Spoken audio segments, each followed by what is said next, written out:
than supply, and energy efficiency is critical. Businesses are encouraged to reduce consumption between 7 a.m. and 6 p.m. by not leaving electrical equipment on standby mode, as well as turning off unnecessary lighting.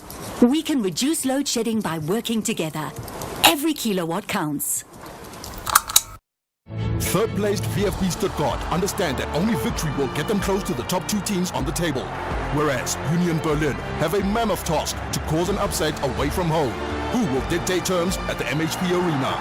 This is the Bundesliga, football as it's meant to be. Experience the German style of the game. VfB Stuttgart FC versus FC Union Berlin on Friday, 8 March at 9:30 p.m. Live on SABC Sport on DTT Channel 4. Also available on SABC Plus and SABCSport.com. Hashtag We Love Each Other. Brought to you by SABC Sport. For the love of the game.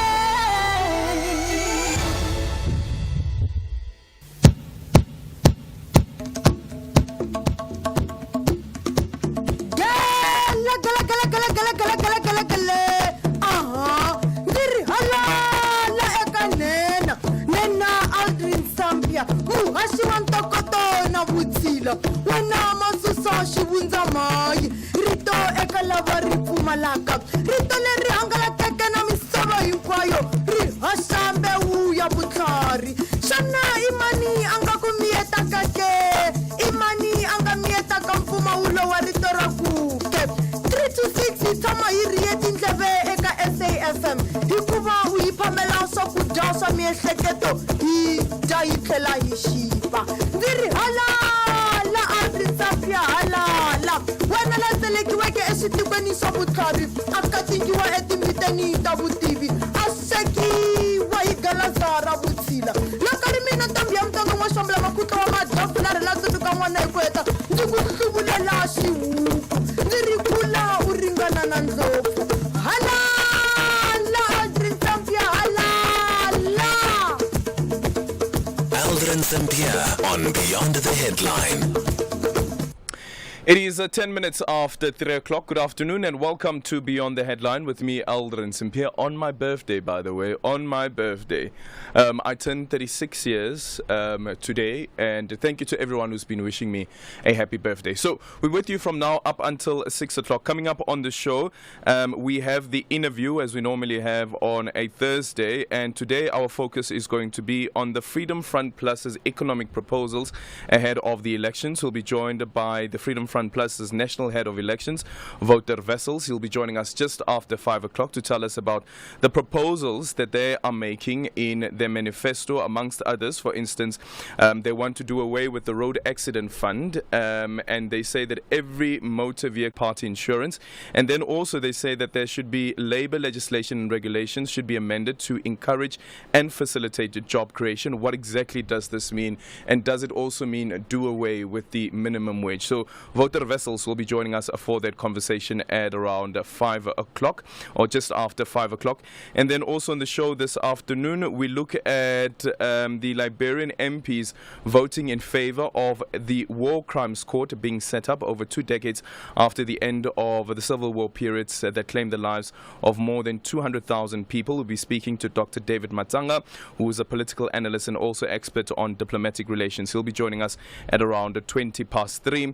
And then also on the show this afternoon, we look at the crisis committee, the Gauteng Care Crisis Committee, which has issued a statement outlining their disappointment as the Department of Social Development in the province has non-profit organizations of their intention to cut their budget for the new financial year. And this is, of course, because of the announcements that have been made by the Minister of Finance around some of the budget cuts that will be experienced by various departments, and some of those departments, of course, includes the Department of Social Development. So that's one of the stories that we're focusing on this afternoon. And then at 4:45, we speak to Mangoba Mabuza, Head of Public Relations at the Waterford Kamhlaba United World College of Southern Africa on their solar farm project. They'll be joining us at 4:45. So those are the stories that we have on the agenda this afternoon. Anything else that you'd like to place on the agenda? On 0614-104-107, you can also drop me an X at Aldrin Sampear, and our studio line is 086 000 2032. The The only talk radio afternoon drive show that makes sense. Beyond the Headline with Aldrin Sampear, right here on SAFM. Good afternoon, this is your captain speaking with just a little flight information. We're flying at an altitude of 37,000 feet and our airspeed is 400 miles an hour. Ladies and gentlemen, welcome to BTH Airline. I'm your co-pilot, Aldrin Sampear, and I'm with you from 3 to 6, flying you through the turbulent airwaves. But the landing will be smooth.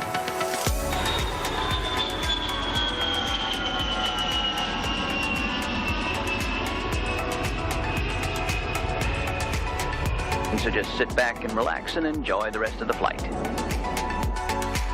This is Aldrin Sampear on Beyond the Headline. SAFM has signed a code of conduct that is enforced by the Broadcasting Complaints Commission of South Africa. Under the code, we are committed to giving news that is accurate, comment that is fair, and programming that is not harmful, does not amount to hate speech, or contain violence or explicit sex. If you think we are not living up to that code, then you can inform the Broadcasting Complaints Commission of South Africa. Direct any complaints in writing to the Broadcasting Complaints Commission of South Africa. PO Box 142365. Craig Hall 2024. Fax to 011-326-3198 or an email to bccsa@nabsa.co.za. For more information, please visit www.bccsa.co.za. This is Aldrin Sampear on Beyond the Headline. It is 14 minutes after 3 o'clock. Health Minister Dr. Joe Phaahla says 200 unemployed doctors have received appointment letters. The department finds itself with close to 700 qualified doctors that they could not employ due to budgetary constraints. The ministers from social clusters of government, including basic education, higher education, innovation and technology, as well as water and sanitation, took part in the oral question session in the National Assembly. Zaylene Merrington has that story. Last month, during his budget speech, the Finance Minister, Enoch Godongwana, announced that an additional 3.7 billion rand would be allocated to the Health Department to deal with the staffing crisis. Now, the Health Minister, Joe Phaahla, says at least 200 qualified doctors have received letters of appointment. Just as of yesterday, at least out of the 800, just over 800 who had submitted their details, just around 270 of those had already received appointment letters. So this is going on. We're quite certain that by the time we reach the end of March, most of, if not all those who have indicated interest and are still on behalf of the minister, they will be able to get appointment.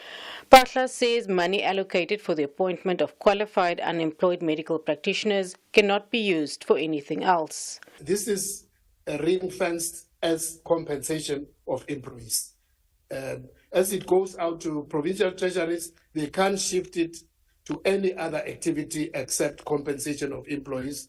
And as I've indicated, we are monitoring it regularly, working with all our provincial departments to make sure that we can get the data of how much has been spent, how many people have been employed. Meanwhile, the Minister for Higher Education, Innovation and Technology, Bladen Zamande, says he's expecting a comprehensive report from the Stellenbosch University. This follows reports of degrading initiation traditions at its Wilgenhof residence. It has been reported that a secret room has been discovered in the residence with items such as pictures depicting male sexual assault. Nzimande says he requested for a report to be compiled.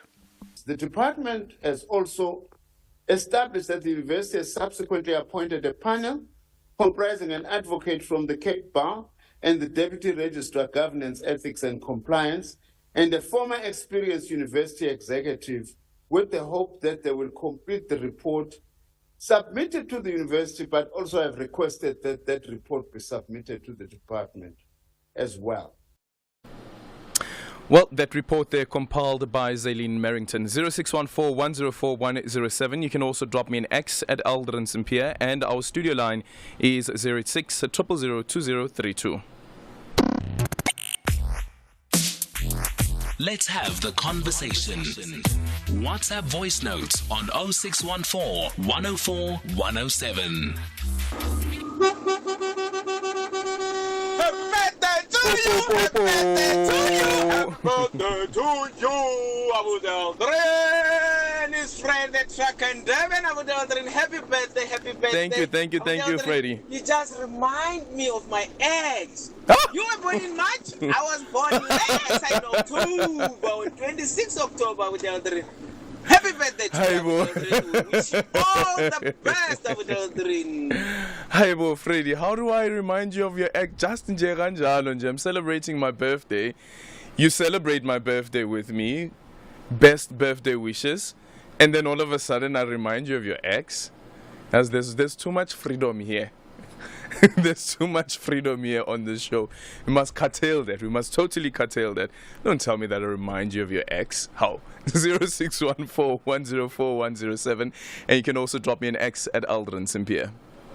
Happy birthday to you. Ta-ta. Happy birthday to you. Ta-ta-ta-ta. Happy birthday to you. Happy birthday to you. Good afternoon, Aldrin Sampear and the listeners of SAFM. My name is Donald Machaba from Mutlogwamukomeni. Happy birthday, Aldrin Sampear. Many, many years to come, brah. Thank you very much. Thanks. Happy birthday to you. Happy birthday to you. Happy birthday, dear Aldrin. Happy birthday to you. Happy birthday, Baba. Thank you so much. Thank you so much. And you've got a beautiful voice. Good afternoon, SAFM. Good afternoon, listeners. I just want to wish the pilot of BTH many, many more birthdays to come. May God bless Maria April Springbok. Thank you so much, Maria. Thank you so much, Maria. 0614 104 107, X at Aldrin Sampear, and our studio line is 086 000 2032. Happy birthday, Shubadu, to you, Shubadu. Happy birthday, Shubadu, to you, Shubadu. Happy birthday, Shubadu, to you, Shubadu. Happy birthday, Shubadu, to you. Happy birthday, Bra Aldrin. Happy birthday. Thank you. Mpumalanga, but originally from Limpopo. Aldrin, at least we share something. I'm a Pisces, you're a Pisces. Although my birthday comes after every 4 years, and guess what? This year I celebrated my birthday, which was on the 29th of February. So enjoy it, man. Have a lekker day. Have a lekker show. Have a lekker evening, afternoon. Let no one ruin it for you. Surely the day started well, and surely it shall end well. And well, it's still your birthday month. Continue celebrating it. Let's have a great show. Amen. Thank you so much. Thank you. So people who are born on a leap year, and born on the 29th of February. If you're born on the 29th of February, what happens those other 3 years? On the 28th, do you celebrate your birthday? Do you celebrate your birthday on the 1st of March? How do you go about it? If you know somebody whose birthday is on the 29th of February, please do ask them also, or maybe you know what they do when it is not a leap year. How do they celebrate their year? Because Oksala, you are still growing a year older, even though your birthday is not on the calendar in that particular year. 0614 104 107, and you can also drop me an X at Aldrin Sampear. SAFM values your views. Be an active citizen. You are listening to Aldrin Sampear on SAFM. It's 22 minutes after 3 o'clock. We're in conversation next with Dr. David Matsanga, who's a political analyst and also expert on diplomatic relations.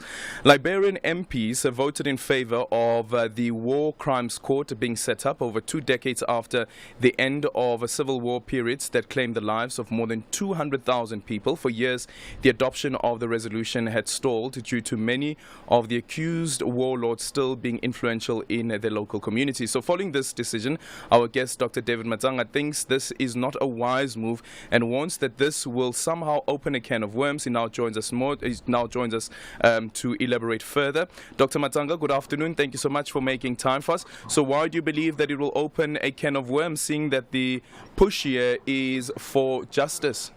I'm on interview. Thank you very much across the continent of Africa and those watching us, listening to our program today. In any world where there has been war, it is too early for Liberia to open, after 20 years, to open another can of worms, to create more chaos, instability, and in the region, given that there is a lot of volatile situation of the army and other things that are happening in that region. It is not worth it to go back to the past so early. The president should concentrate on building ahead what has been forged after the international tribunal on Sierra Leone and others sentenced Taylor to some years in prison. But what about the families of the victims and the people who are victims who are still alive in Liberia, who suffered during the civil wars? Shouldn't they get a sense of justice? I mean, that can be done, but if it is going to be recriminatory, if you are going to recriminate, if you are going to punish people, if it is a reconciliation like the one of Truth and Reconciliation of South Africa, that's okay. But if you are coming in to say you must pay, you are creating another war. There are two types of restorative justice, I agree. But retributive justice, Dr. Matsanga, never. I would not agree to any retributive justice that can open up wounds, that can cause the people of Liberia another war. So how would you then say that they find closure? You can find closure in reconciliation, what we call a redemption strategy. Mm-hmm. People forgive, people account. Accountability does not mean you go for retributive justice. You can go for restorative justice, which I can account today a number of crimes after people have said we are sorry. That is all what we need. That's what we did in northern Uganda. That's what we have done elsewhere. That is what was done in Colombia. I think if the Colombians went out to look for people to kill, there would be very many people to kill in Colombia today. Yeah. Because Colombia is one of the countries in the world that has ever always had the highest number of war in the whole casualties of war in the world. So when you say you are going to retributive justice, you want people to account in which form.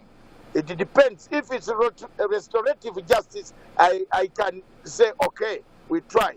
But if it is retributive justice, to pay for people, to pay to go to prison, to go where you are going to open up wounds of the past. Yeah, well, Liberia already had its own version of the TRC, so seemingly years after the TRC concluded, made its recommendations, there are people in Liberia and now members of parliament that are still not happy around what has happened around the implementation of the recommendations as well. So what use is it to have another TRC?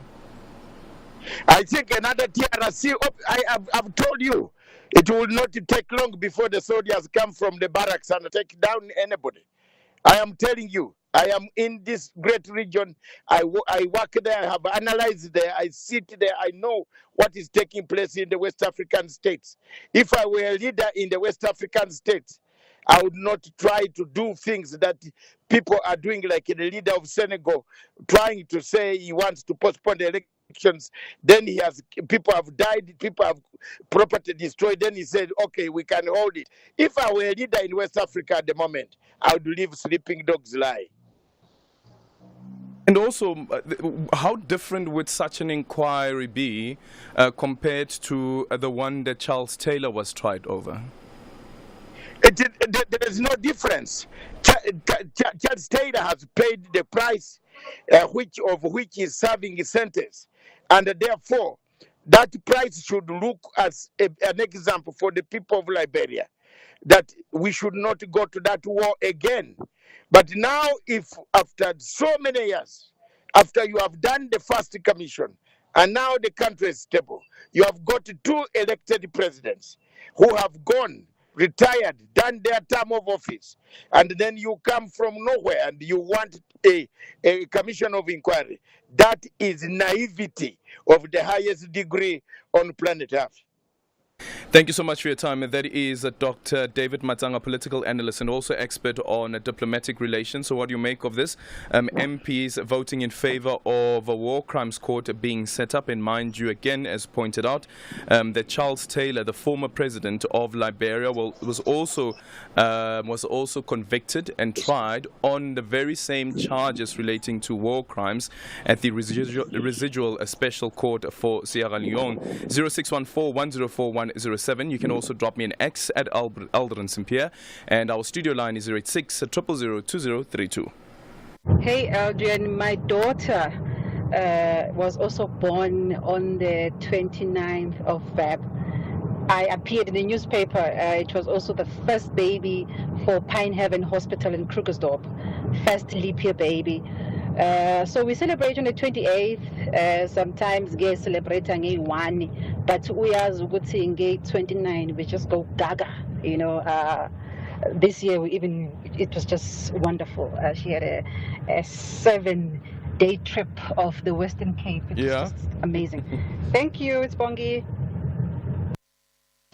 Aldrin, Flores here from the Western Cape. This leap year thing, I don't know who came up with it, but this is man-made. And I think it's unfair to people who were born on the 29th of February that they have to be deprived of a yearly birthday. Because I don't see anyone celebrate his birthday on the 28th of February or the 1st of March. Yeah, I think we can just change February to 29 days, period. Yeah. Whoever said that we can have 29th of February every 4th years, we can just change that, man. That's clear and simple. No. We cannot deprive people from their birthdays. It's a special day. You know how it feels today for you. Thank you so much.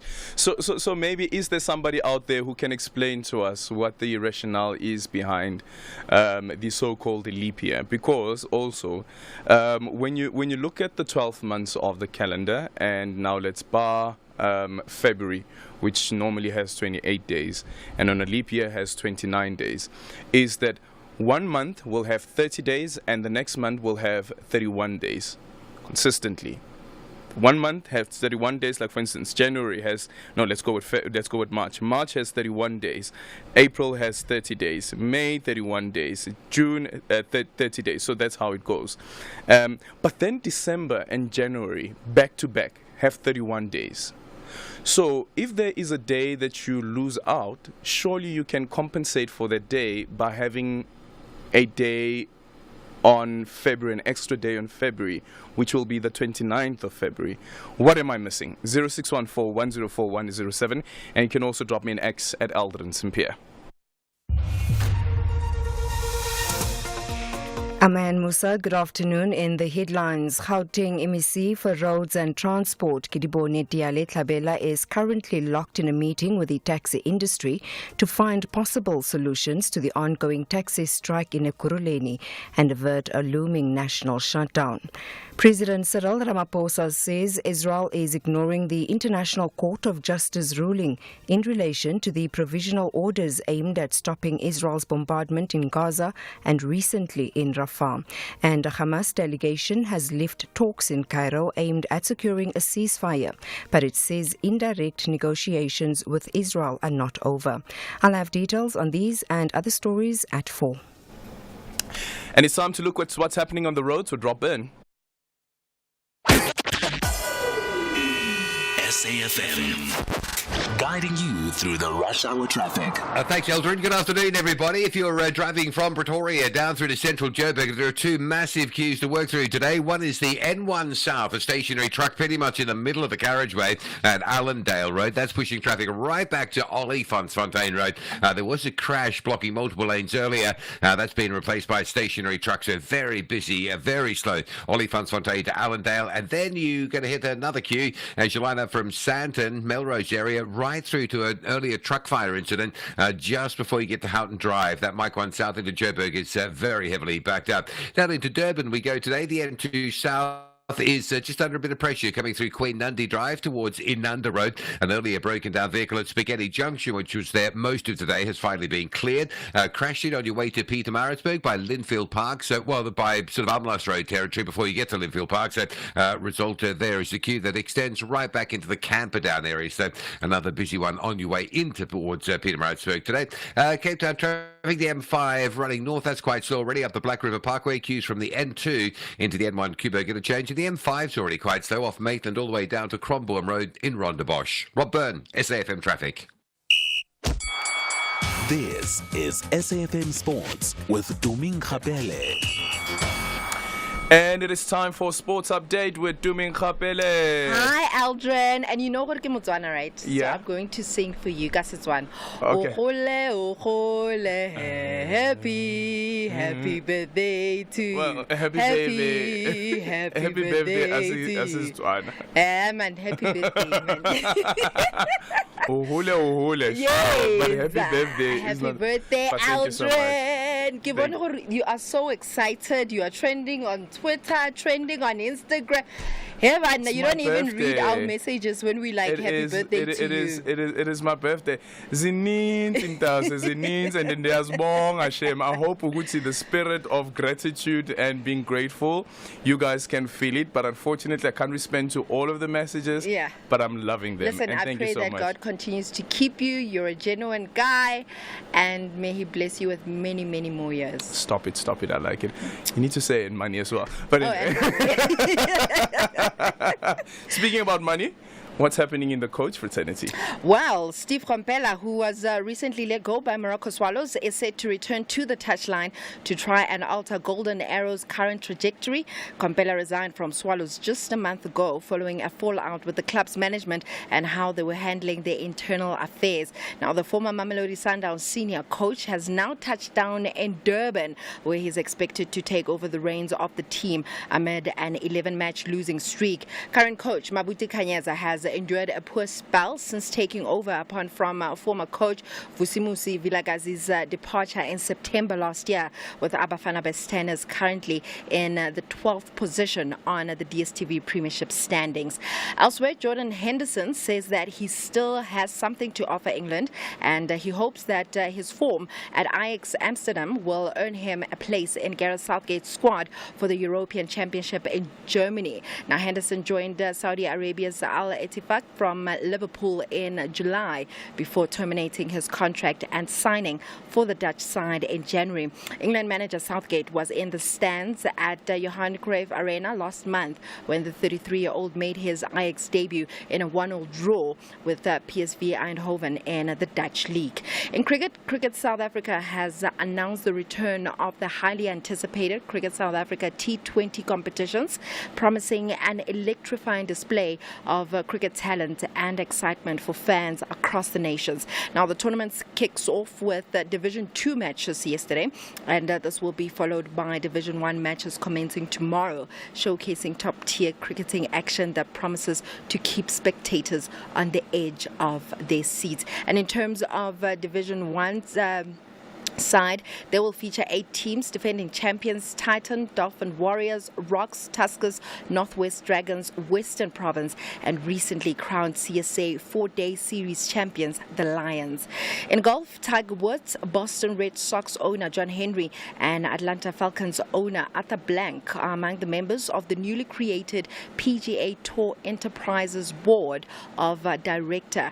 Now, the group announced in January unites the PGA Tour with a collection of U.S. team sport owners, Strategic Sports Group, which invested $1.5 billion to create investment opportunities and growth for the tour. In terms of this tour, it will lead all PGA commercial activities with a focus on sponsorship and commercial opportunities, as well as new media and fan engagement. Ending things off with tennis, Rafa Nadal withdrew from India Welsh on the eve of his first round, saying that he's not ready to play at the highest level. The Spaniard returned to competition in Brisbane in January after almost a year sidelined with a hip injury, but he had to miss the Australian Open with another muscle tear.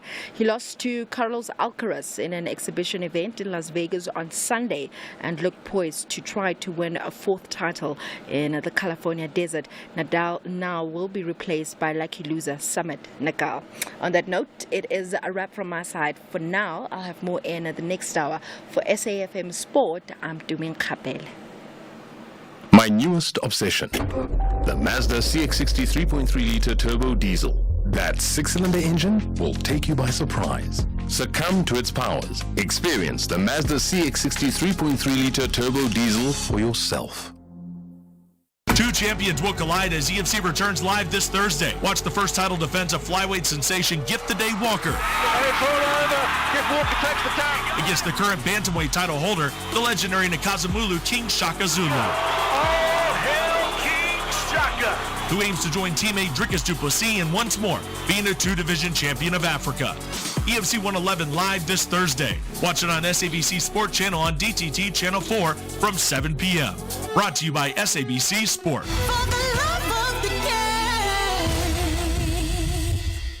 Real savings, real benefits. Here's what real clients say about OUTsurance. My name is Adam. I'm 71 years of age and I live in Douglasdale. I'm paying 554 Rand a month for my 2022 Nissan Magnite. Want a car insurance premium that'll blow your mind? SMS out to 30754 now for a quote. It's quick, it's easy, and it could save you hundreds of rands every month. Here's Amy. To anyone who has not reached out to OUTsurance, what are you doing? Reach out today. Blow your mind, not your paycheck. SMS out to 30754 and see for yourself why OUTsurance was voted Best Car Insurer 2023 by the Star and Pretoria newsreaders. Here's Yusuf. It just shows that OUTsurance is top of the tops when it comes to insurers.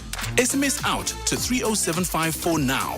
That's out to 30754. OUTsurance is a licensed insurer and FSP. T's, C's, and limits apply. Premiums are risk profile dependent and reviewed annually. Client comments do not constitute financial advice. Public Works and Infrastructure Minister Sihle Zikalala will visit the community of Vuwani in Limpopo this Friday, the 8th of March 2024. The purpose is to unblock stalled projects and service delivery to the community. Among problematic projects includes the Vuwani Police Station and the Magistrates Court. In the afternoon, Minister Zikalala will have a discussion giving the latest update on the passing of the expropriation land bill without compensation at the University of Venda. Come join the minister at the Vuwani soccer ground next to Nandoni Primary School this Friday on the 8th of March from 9 a.m. and tune in for an update on the expropriation of land without compensation from 3 o'clock. You are listening to Aldrin Sampear on SAFM. Let's have the conversation. WhatsApp voice notes on 0614 104 107. Hey, Aldrin, my daughter was also.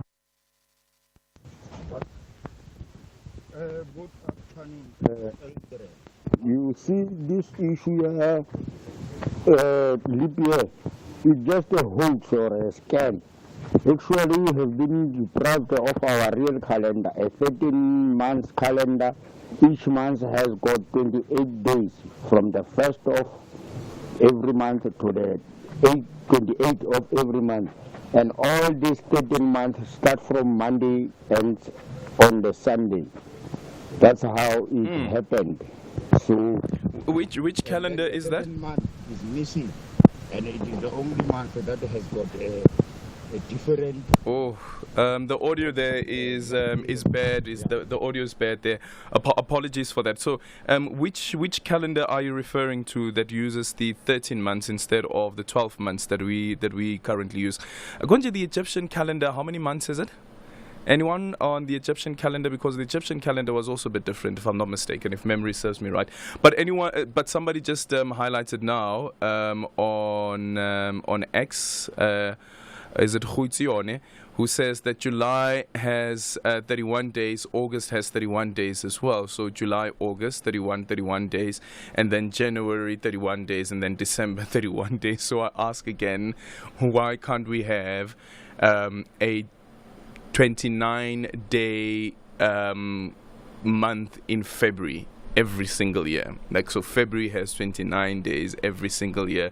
If you have a July that has 31 days, and on August that has 31 days, a January that has 31 days, and a December that has 31 days, because with the other months it is 31, 30, 31, 30, 31, 30, and then you get to July, it's 31, August at 31, and then 31, 30, 31, 30 again, and then we go back again to December 31, and then January 31 as well. 0614104107, and you can also drop me an X at Aldrin Sampear.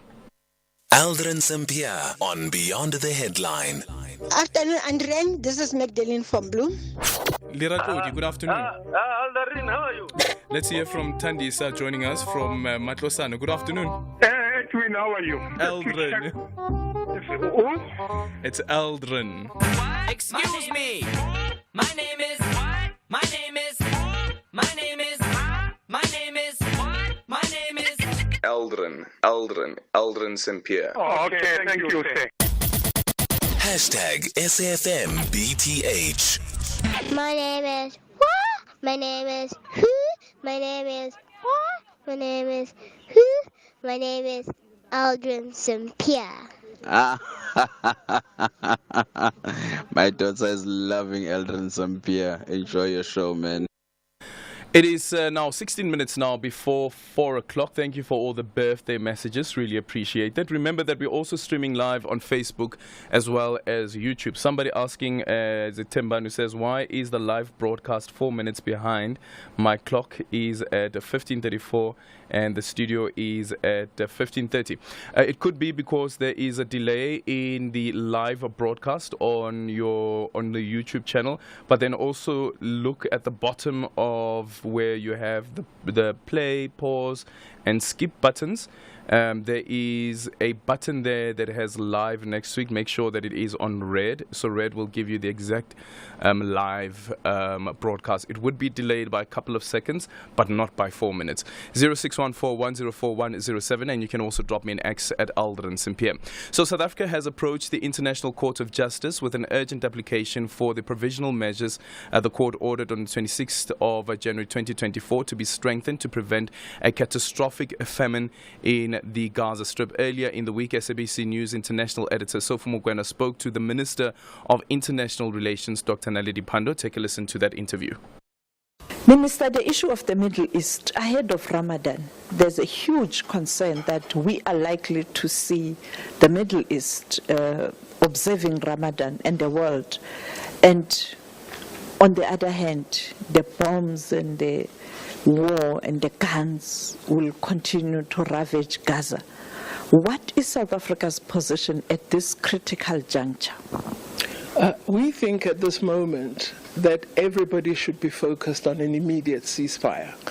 We've asked our ambassador at the UN to make all efforts to talk to other ambassadors to really encourage urgent consideration of a resolution for an immediate ceasefire. We think that's where the world should be focused right now.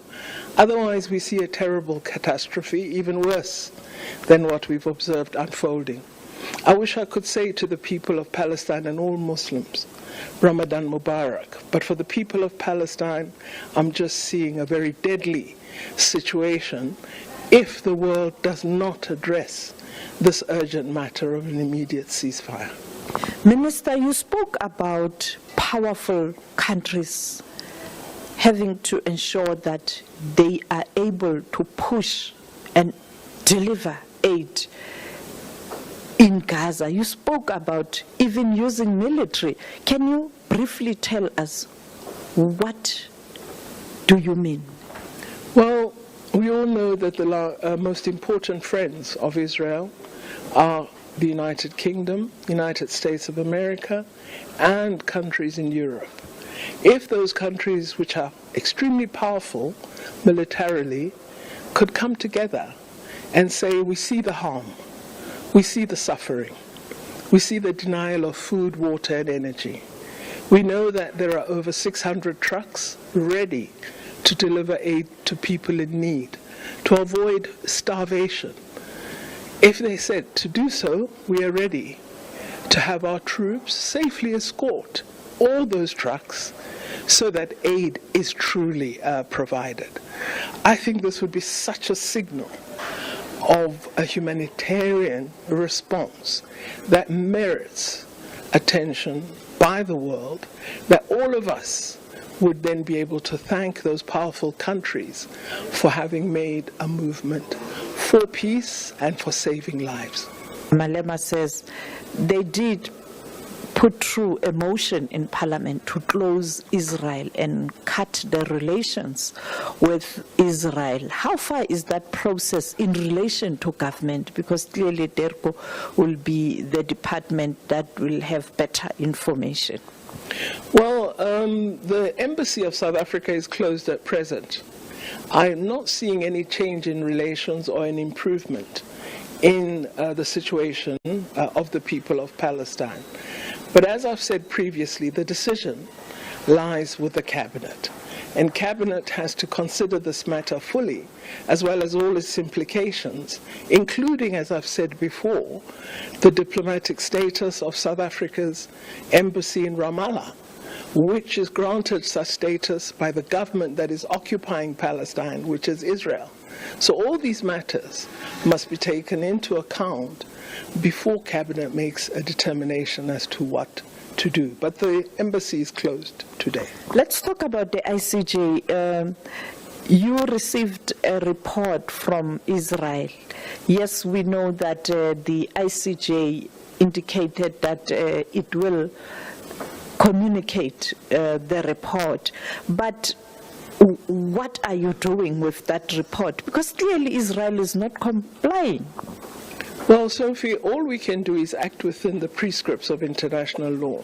And South Africa is doing that very correctly, which is what we always hoped Israel would do. The report by Israel was handed to the ICJ, to the registrar of the court, and as per practice, the registrar has provided a copy to South Africa for comment by South Africa. Our legal team are looking at the report and they're preparing a response with the government, and that will be sent through to the ICJ. Still on the ICJ matter, the leader of the opposition in South Africa, the leader of the DA, is saying that it is too early to characterize what's happening in Gaza as a genocide. What's your view? Well, I think this is for the court to decide. I wonder, did he characterize it? I'd be very keen to know how he describes killing thousands of people, denying them food, denying them water, denying them energy, telling them to move to one area and killing them as they move, and then bombarding them in the area to which they've moved. What did he determine that to be? Well, that is Sophie Mukwena in conversation with our Minister of International Relations, Dr. Naledi Pandor. And that conversation happened, of course, before South Africa made the application once again to the International Court of Justice. And this is on additional measures that they believe needs to be taken to ensure that the people of Gaza do not continue to perish. Also the fear of a famine that could be disastrous for that region. 0614-1041-07, and can also drop me an X at Aldrin Sampear. Our studio line is 086-000-2032. Mzansi's top spinners are back on the ground for a tire screeching battle. Here we go. You ready for some fun? Stay glued to SABC TV channels on 16 March 2024 for a breathtaking experience of Red Bull Shine Moto. Precision driving at its very best out here. This is Africa. Welcome to a world of spinning. Do not miss out on the heated spinning by the greats of the sport. Proudly brought to you by SABC Sport. For the love of the game. Get South Africa's best adventure SUV. The new Ford Everest Sport 2-liter auto bi-turbo 4x2, now from only $14,499 per month with no deposit. With 20-inch alloy wheels and black exterior accents. Get the new Ford Everest Sport at your nearest Ford dealer today. T&Cs apply. SAFM Sunrise with Stephen Grootes. I saw some reports that in the minister's speech, he said business mustn't be, did he use the phrase, like a crying baby when things go wrong? He basically says if there is a crisis, all of us should not throw our hands in the air. We must all come up with a solution. Hence, there is this task team. We must come to the table and say, this is in our interest to resolve these issues. We mustn't look at each other and stand on the sideline and say, you are responsible for this, you're going to have to sort it out. Let's come together and come up with a solution to solve the crisis that we are facing. Makosonko Buthelezi, thank you, Head of Communications in the Department of Mineral Resources and Energy. SAFM Sunrise with Stephen Grootes, 6 to 9 a.m. Attention filmmakers, are you ready? It is time to showcase the vibrant tapestry of KZN's cultural heritage at the Simon Mabunu Sabela KZN Film and Television Awards, South Africa's ultimate celebration of cinematic excellence. In partnership with the SABC and the KZN EDTEA, we champion innovation, paving the way for the future of cinema. This year, we go beyond imagination. Cut, edit your 1-minute submissions because call for entries are now open until the 28th of March 2024. For more information, go to www.kznfilm.co.za or follow us on our social media platforms. Join the conversation using the hashtag SSA24. KZN Film, our kingdom is your stage. You are listening to Aldrin Sampear on SAFM, weekdays 3 to 6 p.m. Tweet at SAFM Radio and at Aldrin Sampear. And let's take your voice notes on 0614 104 107.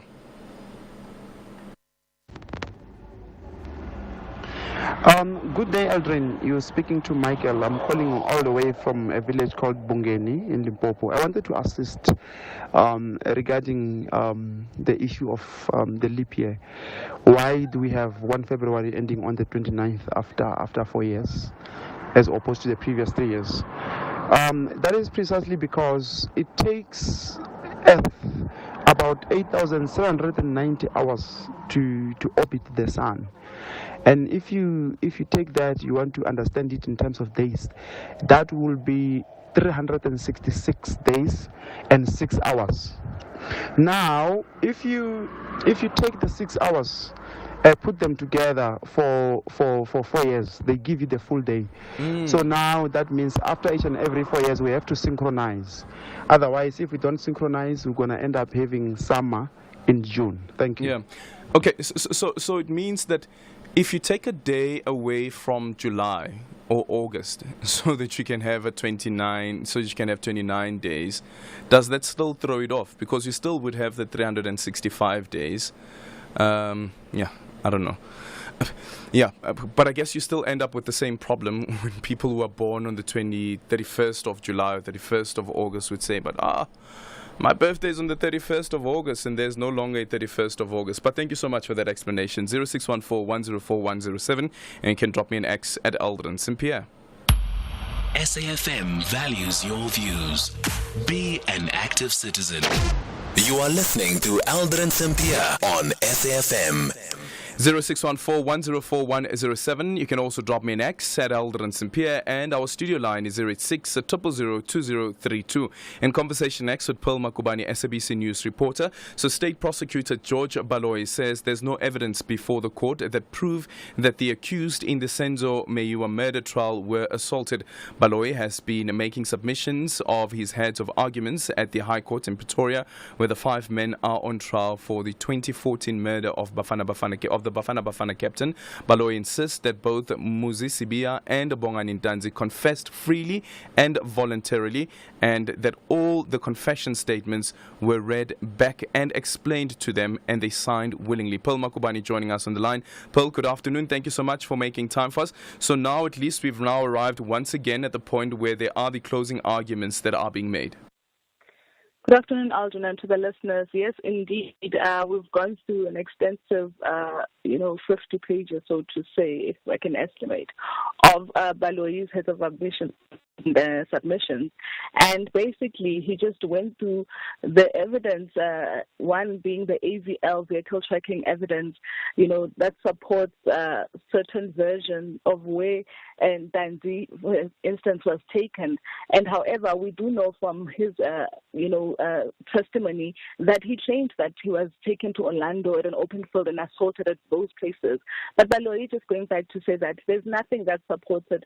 The AVL does not show a detour to this area, nor does anybody that has testified spoken about this Orlando area. And he also highlighted certain contradictions between the accused and their representative, the defense counsel, one being that Ntanzi was assaulted on the 18th initially, and when he took the stand, he denied it and said he was assaulted on the 19th.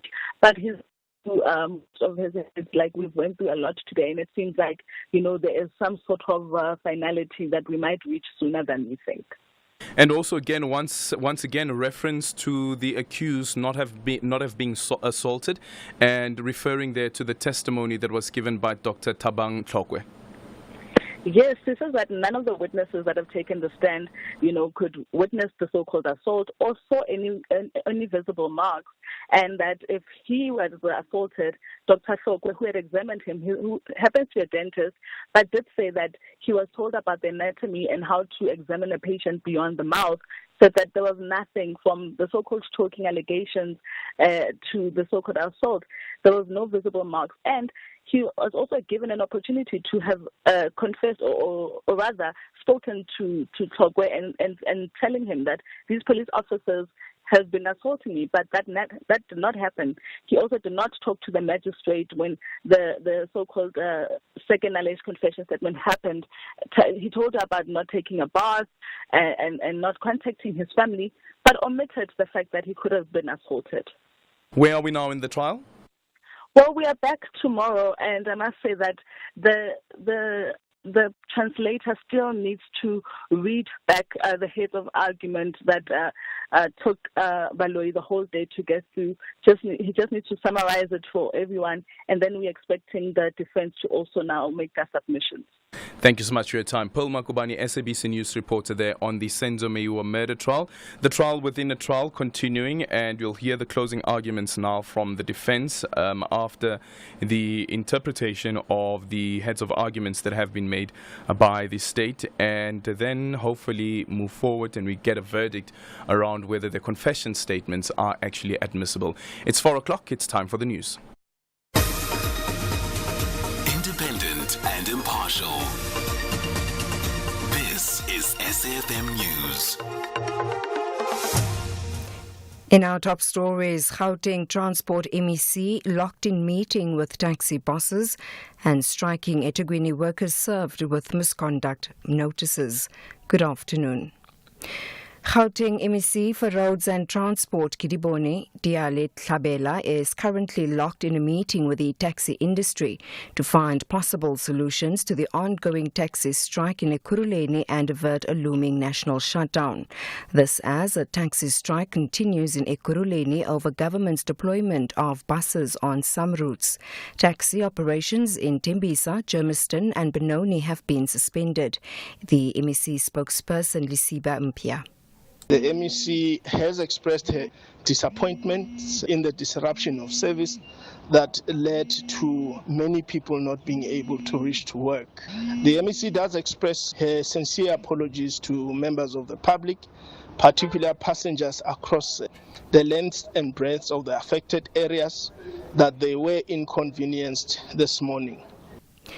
Earlier, the National Taxi Alliance spokesperson Theo Malele said the outcome of the meeting with the Transport MEC will determine the possibility of a national shutdown.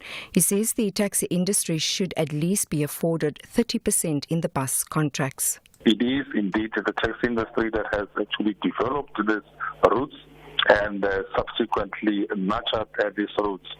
So because these bus operations that are being subsidized are going to have a negative impact on our operations in terms of our income. The eThekwini municipality has served 79 employees with notices of misconduct. They've been given 10 days to make submissions on why they should not be dismissed.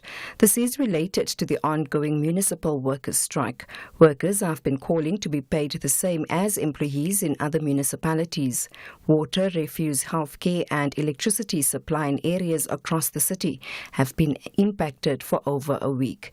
eThekwini municipality spokesperson Gugu Sisilana. The city assures communities that the restoration of water supply is being prioritized during the illegal strike. Working with law enforcement agencies, the city is strengthening security at its various depots to allow employees to carry out their duties. Repairs and system recoveries are already underway. Water tankers are being deployed to these affected areas. President Cyril Ramaphosa says Israel is ignoring the International Court of Justice ruling in relation to the provisional orders aimed at stopping Israel's bombardment in Gaza and recently in Rafah.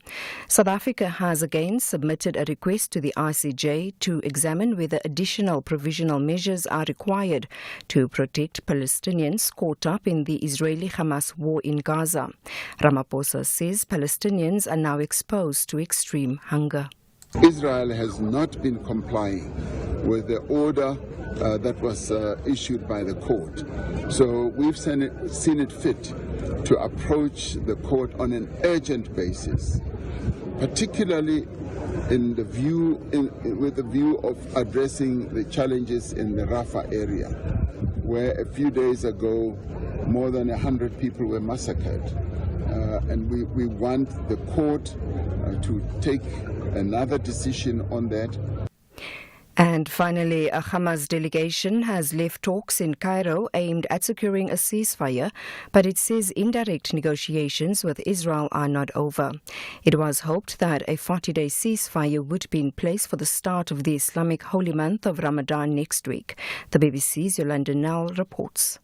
With more signs of a famine looming in Gaza because of massive aid shortages, international pressure for a new truce has only grown. However, at this week's talks, Egyptian and Qatari mediators have been struggling to seal a potential deal that would see Israeli hostages released by Hamas in exchange for Palestinian prisoners in Israeli jails. Israel did not send a delegation to Cairo, saying it first wanted a list of the surviving hostages. Hamas said Israel did not accept its demand for displaced Palestinians to be able to return to their homes. Recapping the top story, Gauteng MEC for Roads and Transport, Kidibone Diale Tlabela, is currently locked in a meeting with the taxi industry to find possible solutions to the ongoing taxi strike in Ekurhuleni and avert a looming national shutdown. For SAFM News, I am Anne Musa. Coming up in your sports this hour, only 9,000 tickets left for the Soweto Derby, and Yadav and Ashwin help India bundle England out for 218. More details at 4:30. SAFM, guiding you through the rush hour traffic. Still major delays on the N1, M1 South. This is for motorists coming from Pretoria wanting to get through to central Joburg. First up, a stationary truck in the middle of the N1 South, just going into Allendale. That traffic is extreme all the way back through to Olifantsfontein Road. So Olifantsfontein to Allendale. Once you get past that, you'll get to sort of Sandton Melrose and then be stuck in a very heavy backlog on the Mike 1 South down towards Houghton Drive due to an earlier truck fire incident, which is still on the carriageway and still with some lane restrictions at that scene.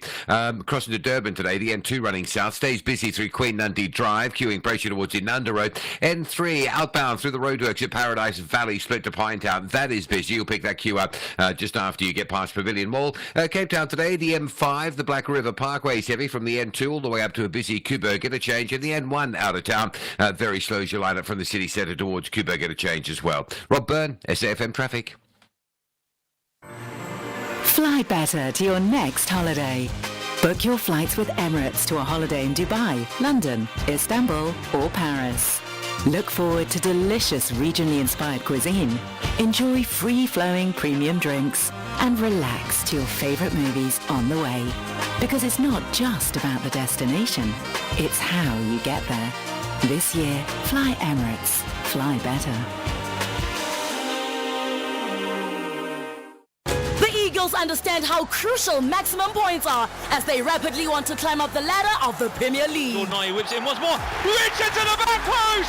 Carissa Richards has broken the deadlock at Selhurst Park! But the Hatters know that they need something magical to escape from danger. Forward run from Chong, deflection of Bene's header, and the Hatters lead. What a noise from the away end, the Kop end is stuck. Experience the Premier League encounter between Crystal Palace FC and Luton Town FC on Saturday 9 March at 4 p.m. live on S3. Also available on SABC Plus and SABCSport.com. Hashtag we love it here. Brought to you by SABC Sport. For the love of the game.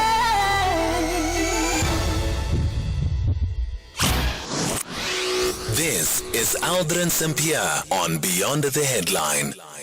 We are saying to JP Smith, you are not the law. You are simply an MMC. And if everybody in the Western Cape is afraid of you, we're not afraid of him. He's not a goddess of South Africa. He's not God. Everybody in the Western Cape, in the DA and so on, when he speaks, it's like it's God and or Gabriel speaking. It's not Gabriel. Gabriel, you've gone too far. Gabriel, you've gone too far, and you should hang your head in shame. For these moons I cannot stay. You've gone too far. You broke my heart. You've gone too far.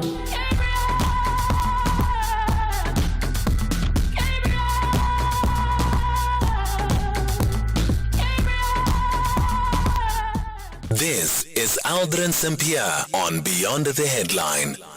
It is 8 minutes after 4 o'clock. Coming up on the show in this hour, we look at a statement that has been released by the Gauteng Care Crisis Committee that are saying that the Social Development Department in the province has the intention to cut the budget for the new financial year, and this is in light of the 233 million rand budget cut announced by the Gauteng Treasury. So we'll be speaking to the director of Tutela, a Child Protection and Older Person Services NGO. We'll be speaking to the director thereof. And then at 4:45, we speak to Mangoba Mabuza, who is the head of public relations for the Waterford Kamhlaba United World College of Southern Africa. And this as we speak to them rather about their solar farm project. This as the college celebrates its 60th anniversary this year. 0614-104107. You can also drop me an X at Aldrin Sampear, and our studio line is 086 000 2032. 5, 4, 3, 2, 1. 10 past 4. 10 past 4.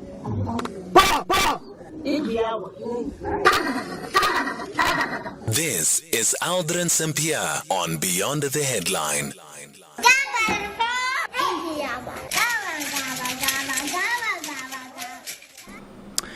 0614-104107, and you can also drop me an X at Aldrin Sampear. Studio line 086 000 2032. I just got a text now from Dr. Sfiso Kwala, who says, happy birthday, Aldrin. Welcome to the official mature age of over 35. I'm literally just a day older. A day older. Yeah, I'm 36 years old now. Jeez, 36 years old. Oof. Youth, I say. Okay, but anyway, Dr. Gwala goes on to say that I can hear the listeners singing you happy birthday or birthday wishes. I guess you must be the most fortunate men to have all South Africans enjoy your birthday with you. Tell us what that one wish you have for the 36th birthday. Hey, enjoy. Thank you so much, Dr. Gwala. So, my wish would be, can we find a way to have a financial literacy program that is rolled out in all townships and rural areas? A financial literacy program that is rolled out to all townships and all rural areas. I feel that this is a part in our democracy that has really been neglected. It's great that we want people to be employed. It's important that they should be employed. But we hardly have the conversation about what happens after you are employed, and now that you have an income, what do you do with the money and how do you spend the money, the obligations that come with it. A lot of the time you're told to save, and some people will tell you that I can't save. I'd rather be putting bread on the table than save the 10 rand that you are asking me to put away. But there's a conversation and there's an importance, I think, to financial literacy. You look at the economic policies of the various political parties, and hardly do you find them speak about financial literacy and the importance of financial literacy. iBlue, it teaches us as well that you can give a person 10 million rand, and if you have not taught that person to be financially prudent, it means that chances are very high that that person would squander all of that money within a year, if not months. Gone. So for me, and I know it's a big birthday wish, but it's something that I wish to tap into as well at a later stage in my life, and that is rolling out financial literacy with accessible language to people in townships, to people in rural areas. People in urban areas actually require that as well. They do require that as well, but they have access to a financial advisor and so forth sometimes. But the people in the rural areas, people in townships, they really need it. And maybe we should start NGOs that also speak about how do we get our people to use money more prudently. 0614-104-107, and you can also drop me an X at Aldrin Sampear. Let's have the conversation. WhatsApp voice notes on 0614-104-107. Hi Adrian, this is Salim. When it comes to the matter of Palestine and Israel, there is no willingness to bring an end to the conflict or stop the genocide. They keep blaming Hamas. Hamas is a freedom-fighting liberation movement. They want the rights and freedom for the people. They have been elected and chosen by the people. So, therefore, they are not a terrorist group, but they are raising the hardship and the oppression that the Palestinians are subject to.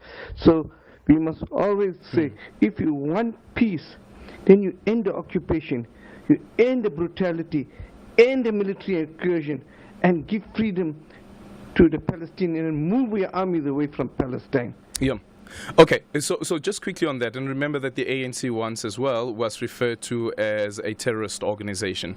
Do you think, though, that Hamas should also change its stance and its constitution that wants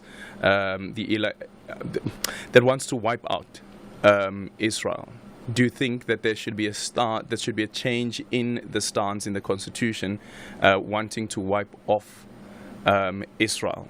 Should they change on that particular part? Mr. Aldrin, ukhule ukhokhobe. Hayi ngempela you are the captain of the ship.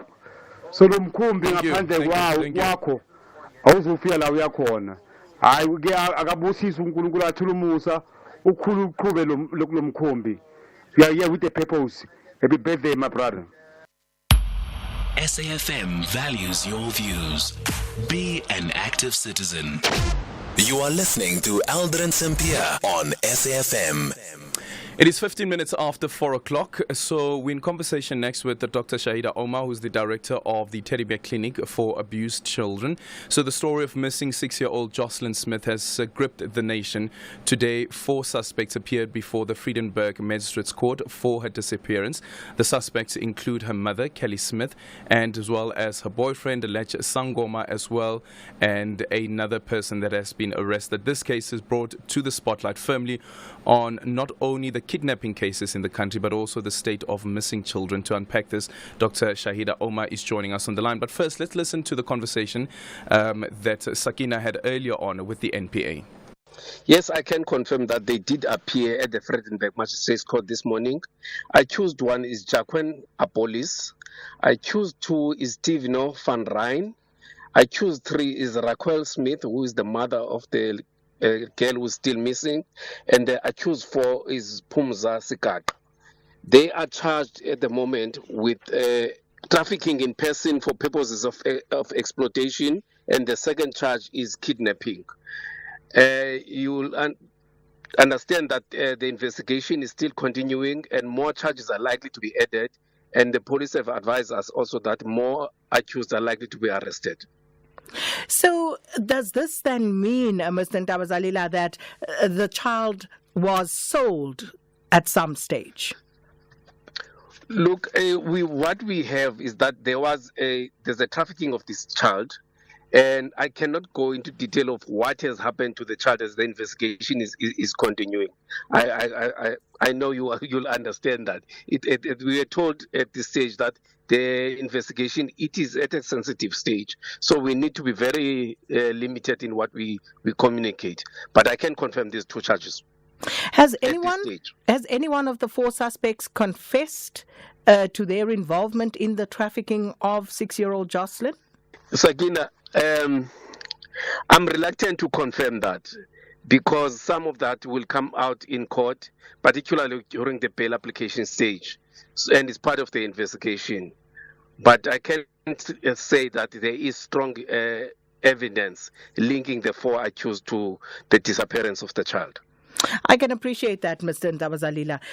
With regard to the evidence that was found on the veld behind the squatter camp, has the forensic investigation, the DNA investigation on those items, has that been completed? We've been advised by the investigators that they are busy with that DNA analysis.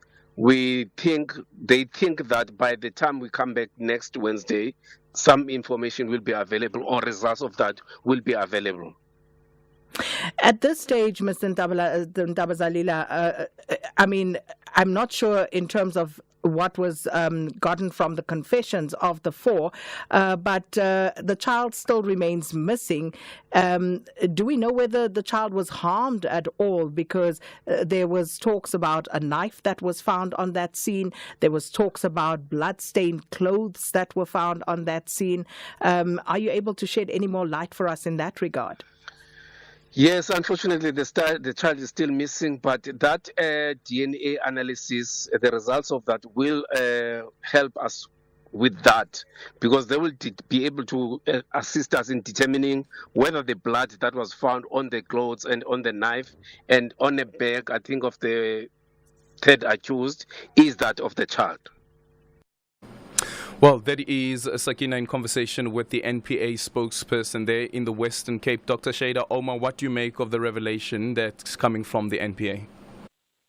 Well, this is under investigation, I think, which is very fair and clear regarding the way forward. But I think this has certainly instilled a lot of fear and panic in the rest of society and the communities out there, parents, families, fearing for the safety of their children. I think right now, because of the child still missing and not knowing the status of the child, this is definitely alarming. But I want to also say that we know that in 80 to 90% of cases where children are harmed, violated, brutalized, it's always someone that has a relationship or is known to the child.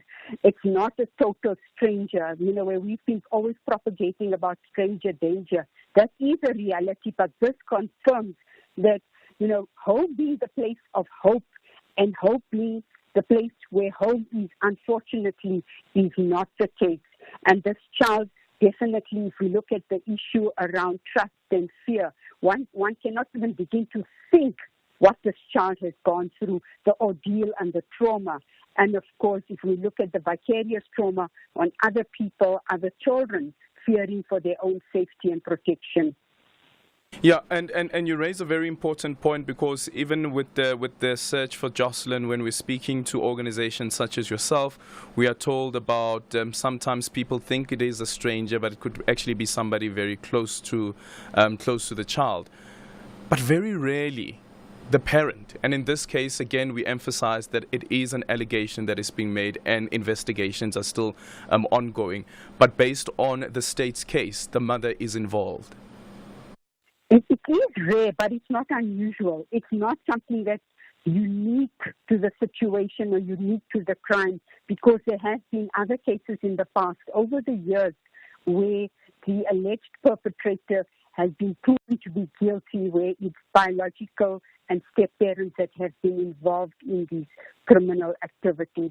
So, yes, it's shocking, it's inconceivable, unthinkable. One cannot even begin to conceive that a relation or any adult, never mind being a relation or a relative, but no human being can actually subject themselves to that level where they objectify an innocent, vulnerable child who is not in a position to protect herself. I think that is something that is totally unacceptable, besides the fact that it's unlawful. No human being in their right mind or of sober mind can do that to a child. So with what the revelations that have been made and also the investigation still underway, reportedly also there's been a 20,000 rand that was paid, the police not willing to confirm or deny this at this particular stage, but also the involvement in money or the involvement of money in children being or getting missing or disappearing, and the abduction of children. And I think, yes, we know, as we realize more and more that children are a soft target, and the sale of children, whether it be for sexual exploitation, for organ harvesting, for domestic servitude, it's a lucrative industry. This also speaks to broader and wider systemic issues. What drives, what motivates the act, the intention, and the actual criminal offense? What drives people to that point where they find themselves selling a child? One needs to question that. When I speak about systemic issues, we need to look at all the risk factors. The risk factor of alcohol and drugs, unemployment, poverty, overcrowding, surrounded by violence. I think those are all risk factors that we need to consider and actually address the problem, because this seems to be a symptom of a bigger and much wider problem. Thank you so much for your time, Dr. Shahida Omar, Director of the Teddy Bear Clinic for Abused Children. So there you have it, 4 people arrested in connection with the disappearance of 6-year-old Jocelyn, and the person amongst the accused is her mother, Kelly Smith, and then you also have the boyfriend who has also been arrested, as well as a sangoma and another person, not too sure what his or role is in all of this, but more will come to light when they appear in court again on the 13th of March. 0614-104107, and you can also drop me an X at Aldrin Sampear. Introducing a collection of Audi Black and Urban Special Edition models crafted for the bold and curated for the progressive. From the sporty Audi S3 and elegant A4 to the distinctive Q2 and Q3, each vehicle has been created to be an extension of your identity. Style, design, comfort and technology is yours to own, with a guaranteed future value and a competitive monthly installment through Audi Financial Services. Visit audi.co.za to discover more.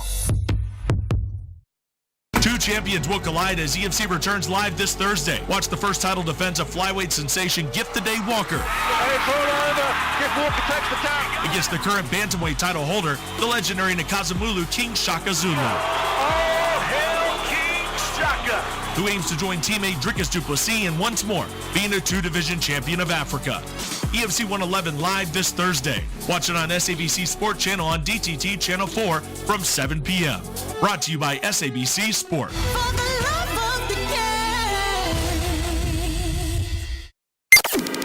Top Sport with Michael Abramson. EFC Africa founder Graham Cotnell. Dricus's efforts have no doubt put EFC back on the map. Not that it was ever off the map, but it certainly highlighted the sport. What has been the feedback effectively and the interest since his exploits recently? It's just been incredible. I think what he's managed to do is put entire continent on the map on triathletes. You've got Springboks, look what we've done with the Springboks on the 9th point, just had the most incredible journey. And we know that the rugby nation, and I'm sure everyone's convinced that because of Dricus's incredible effort winning that middleweight title, we are considered a fighting nation. Top Sport on SAFM. Conversations that you connect with and react to. SAFM. Aldrin, this conversation with the missing children, I don't know if you remember. I think you're a little bit young for that, but you probably would know from history of the milk bottle children that have never been found. It just... Don't know about it. First time. Yeah. I don't know about it, unfortunately. First time hearing about it, but please do share more. Aldrin, good afternoon. Flores again here from the Western Cape. Staying on the point of the 29th of February. Aldrin, I'm not sure of other workers, but between me and another couple of friends who works for different companies, we've noticed that we don't even get paid for the 29th of February. The salary remains the same for February or the 25th of March. There's no extra day of salary. I'm not sure with you guys, but I'm sure there's a couple of other companies who don't pay their people for the 29th. Have a great show. Never thought about that. Do you get paid an extra day's money?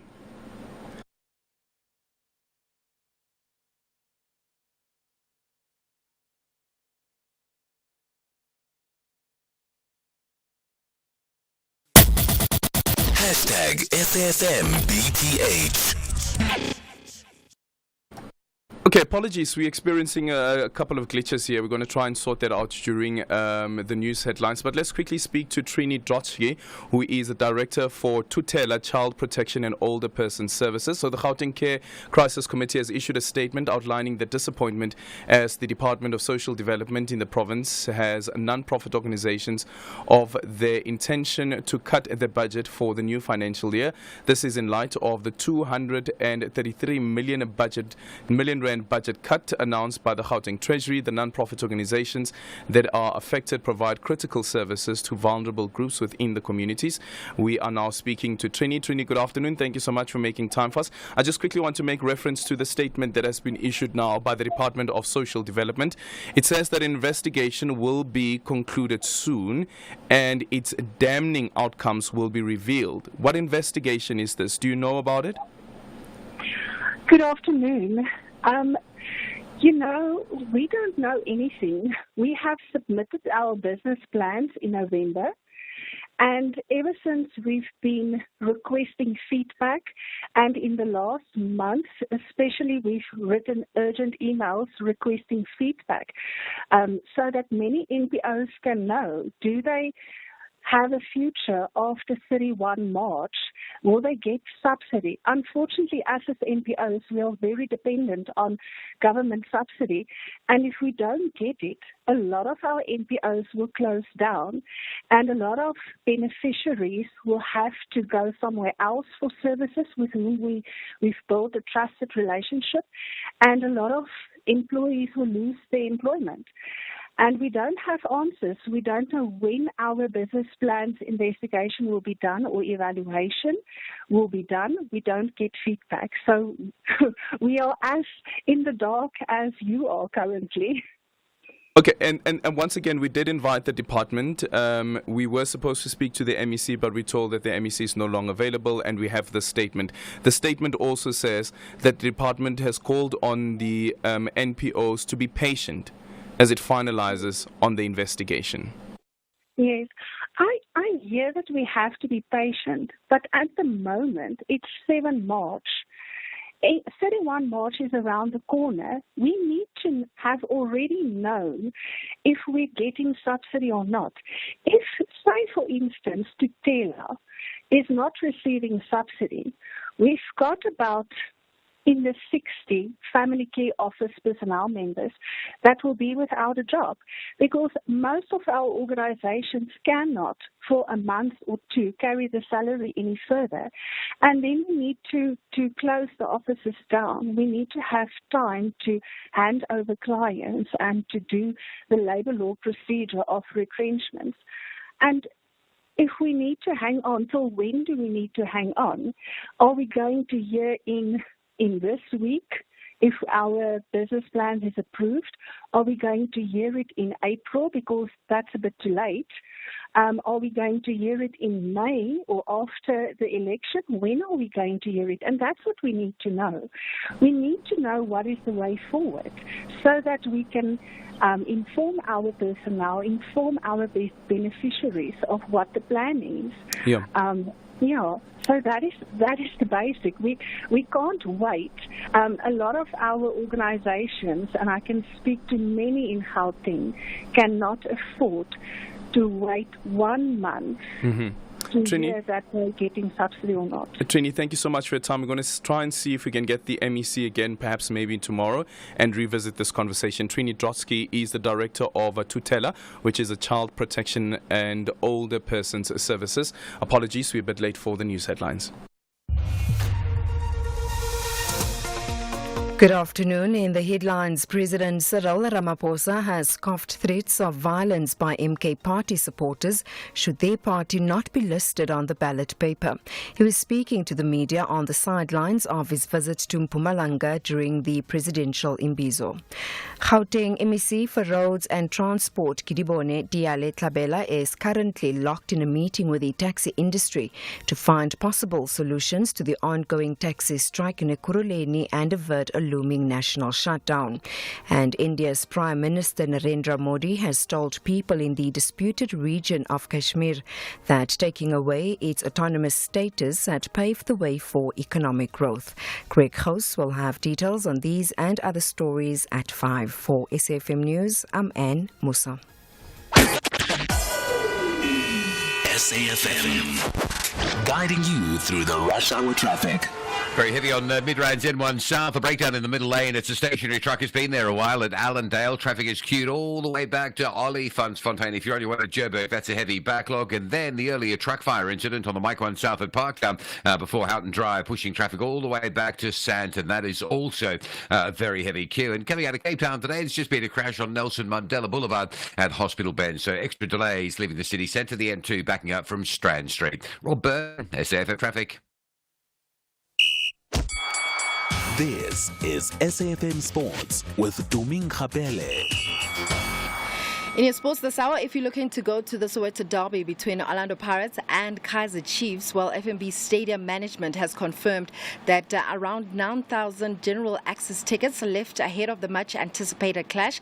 This will be the 180th derby in history, and it means a lot to both sides, who are only separated by a point on the log.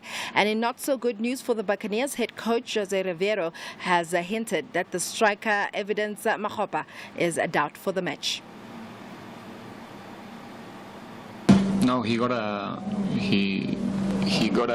decent knock against Polokwane City. In the beginning we thought that it's not going to be so relevant, but he couldn't make it to be in this game, and it's a question mark also for Saturday. So no, nobody was resting. The subs that we made today were almost all of them forced. Olisa suspended, and Evidence was not able to be in this game. Elsewhere, Wolves are set to open talks on a new contract for manager Gary O'Neill at the end of the season. The 40-year-old was appointed only 5 days before Wolves' opening game at Manchester United. O'Neill has taken Wolves into the top half of the table and the FA Cup quarter-finals. The club now wants to improve the 3-year deal O'Neill signed in the summer. Then in cricket, spinners Kuldeep Yadav and Ravi Ashwin shared 9 wickets between them as India bowled out England for 218 on day one of the fifth test today. England collapsed from 175 for 3 after Zach Crawley's 79 and survived just 57 overs. The visitors having elected to bat first in their bid for a consolation win today. Now, off-spinner Ashwin in his landmark 100th test ended a brief resistance from Ben Stokes when he got the wicket-keeper batsman out for 24 after tea and wrapped up the innings in the same over. In tennis, world number 4 Daniil Medvedev says that he is excited about competing at the Paris Olympics and will follow the rules as a neutral athlete after the sports governing body announced its stance on players from Russia and Belarus yesterday. The International Tennis Federation said that players from the two countries could take part in the Paris Games as neutrals without flags or anthems. Russians and Belarusians were banned from competing internationally following Russia's invasion of Ukraine in 2022, for which Belarus has been used as a staging crowd. Then in boxing, South Africa's top fighter Kevin Lerena, who fights from the southpaw stance, meets unbeaten Australian heavyweight Justice Honey in a 10-round bout on the undercut of Anthony Joshua versus Francis Ngannou heavyweight fight in Saudi Arabia tomorrow night. Lerena goes in against the much lesser experienced 24-year-old Honey, who fights from the orthodox stance and has made his pro debut on the 22nd of October back in 2020. Lerena, who is trained by Peter Smith, has recently spent time sparring with WBC heavyweight champion Tyson Fury, who is one of the biggest heavyweights around. On that note, it is a wrap from my side. I'll have more in the next hour. For SAFM Sport, I'm Dumin Khabel.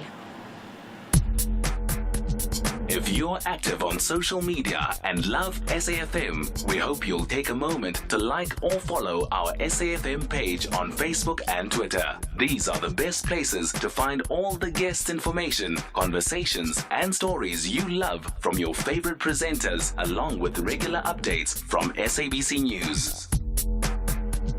And don't forget, you can send your questions to feedback@safm.co.za. SAFM, leading the conversation. Economic news on SAFM. Facts and figures you can count on. And time for a market update with Makwe Masilela, Chief Investment Officer at Makwe Fund Managers. Makwe, good afternoon. Welcome to the show. So, Grindrod as well as Sanlam's pleasing annual results are out. They are out, and a very happy birthday to you, Fanagut. Thank you so much. 2021. Grindrod, they've seen the port and terminals volumes at a record high, and the dry bulk terminals as well. And logistics segment delivered strong results despite subdued charter markets in the sea freight business. Revenue was down 23%, and that was impacted by the reduced value-added services. But their profits, the second earnings per share, are up 18%.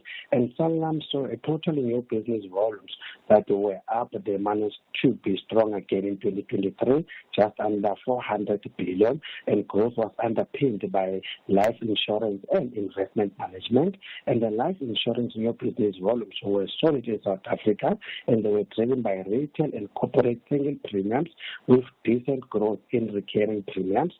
And also India did very well on both recurring and single premiums. And investment management new business volumes benefited from good growth in South Africa and supported by the inclusion of the Absa management business that they bought, and also improved volumes when it comes to Pan-African operations. And total new business volumes were up 18%, even though total new client cash flows were down 41%, and their profit as headline earnings per share up 48%, and the dividend per share was up 11%.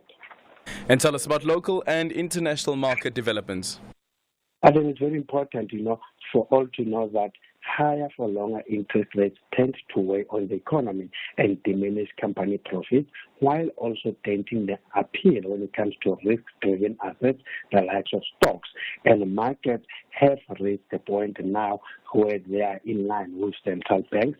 And we've seen the European Central Bank has expected left interest rates unchanged for a fourth meeting, and because they think that when it comes to the outlook for inflation economy, that they will at least be soft. and that itself fueled expectation for cuts to begin in June, and traders are betting for bigger cuts when it comes to interest rate this year.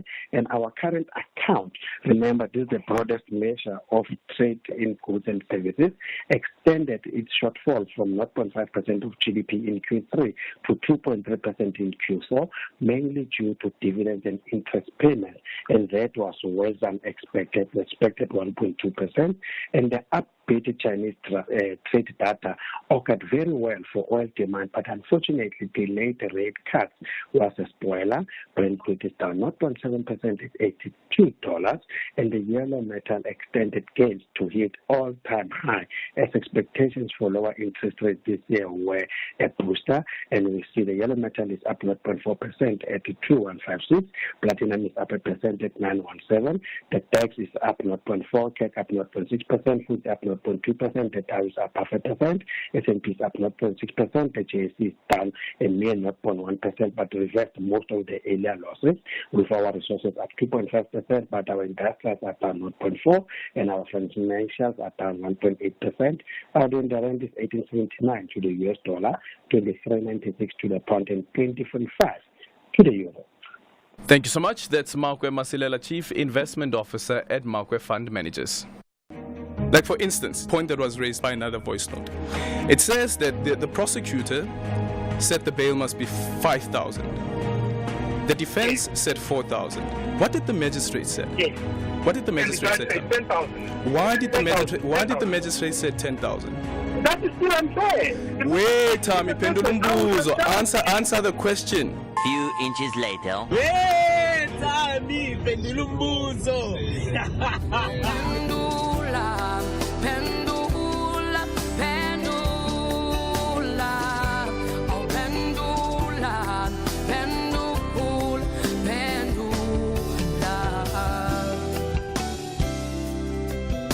This is Aldrin Sampear on Beyond the Headline.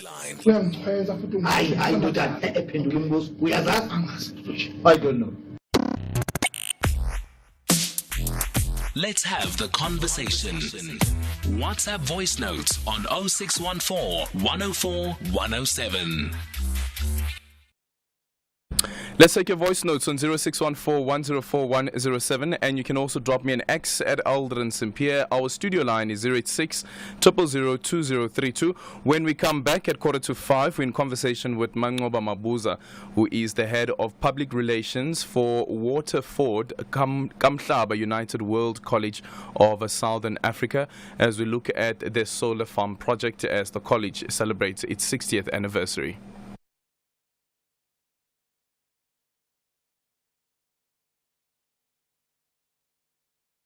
Aldrin Sampear on Beyond the Headline.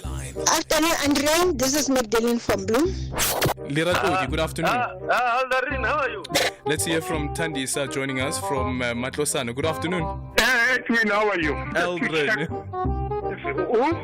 It's Aldrin. Excuse me. My name is. My name is. My name is. My name is. My name is. Aldrin Sampear. Oh, okay, thank you. Hashtag SFMBTH. Hoping that there will be a vacancy in the position of Speaker of Parliament. We need an objective person in there.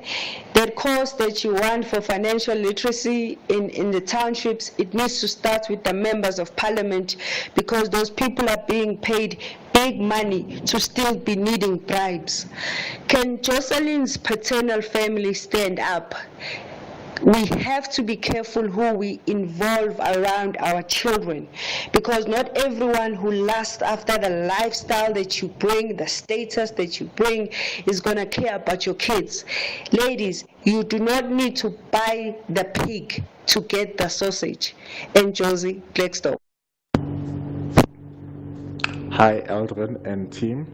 On the leap year, if you are hourly paid, as in you get paid based on the amount of hours you are at work, so you clock in and clock out and they work out the hours, then yes, you are paid because you were there on the 29th and you worked 8 hours or 9 hours. So that should be reflected in your payslip. And then even if you're working or if you are paid monthly, using the 6-day principle, one of your callers explained earlier on. So technically, you are also paid, provided that you stayed with the company for that full cycle of 4 years, including that leap year. You are listening to Aldrin Sampear on SAFM.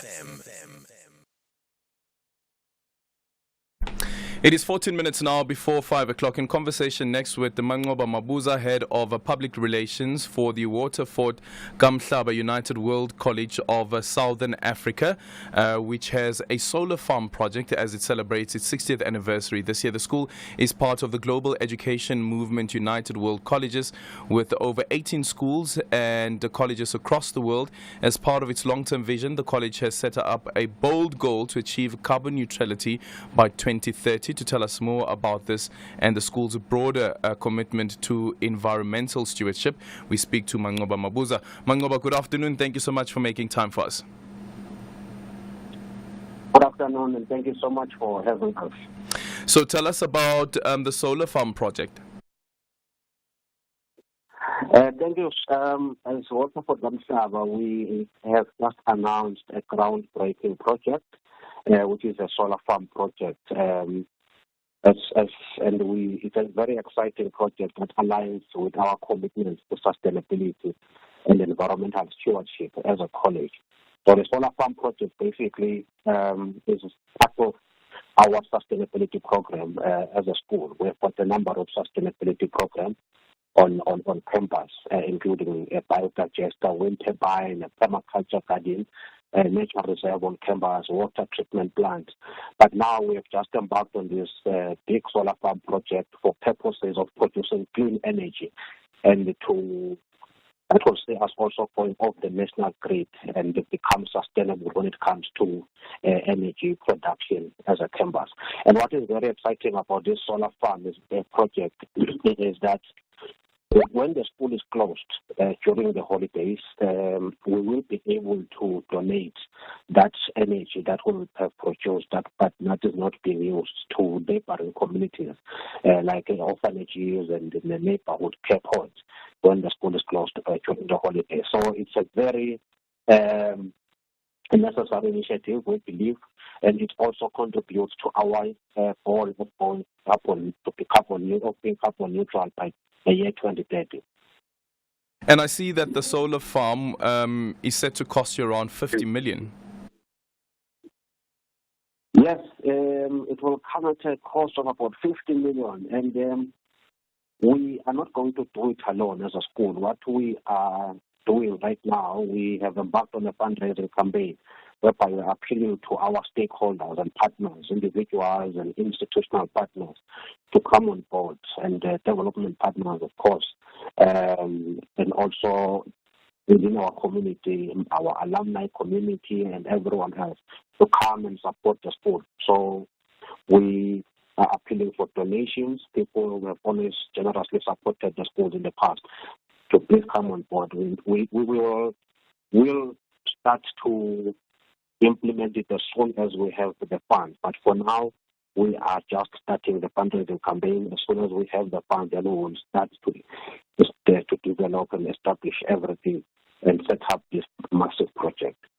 Okay, and now also going beyond the solar farm, speak to us about some of the other environmentally sustainable initiatives that you have, including the biodigester. Yes, the biodigester basically is a system whereby we use food waste from the kitchen, which is used to produce gas that also goes back to the kitchen on campus, that is used to wash dishes and stuff like that. The biodigester also produces some liquid manure, that fertilizer that then goes to the garden, the permaculture garden, and then we get the vegetable that go back to the kitchen. So it's a circular type of system. And it's one of our major sustainability initiatives on campus. But also we have a water treatment plant on campus. We are sustainable when it comes to water. We have water harvesting. And then we purify the water that we use. We don't buy water from Eswatini Water Services Corporation, for instance. And then I've got others like the composting toilet that was launched just last year when we celebrated our 60th anniversary. And we've got energy hub on campus, which is used to monitor the use of energy, and other initiatives really like the recycling. There's a recycling system on campus, and these initiatives are student-led because Waterford Kamhlaba places students at the center of its whatever that it does, as we are nurturing them to take leadership in Africa and the rest of the world.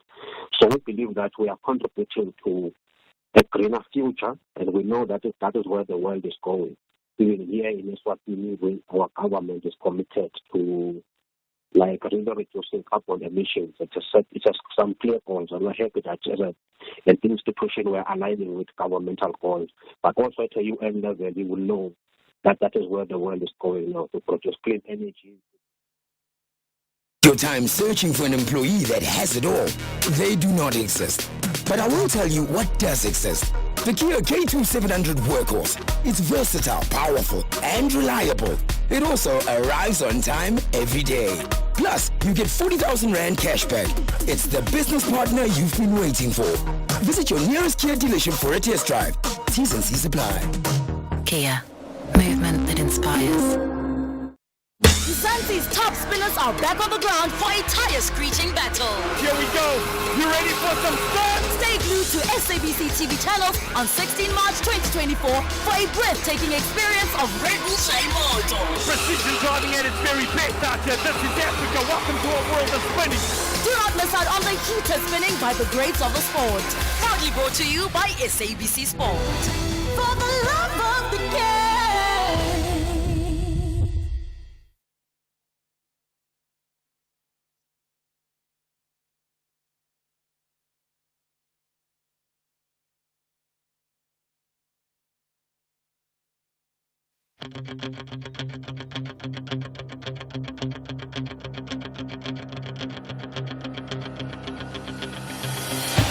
For the thousands in attendance, ladies and gentlemen, Beyond the Headline.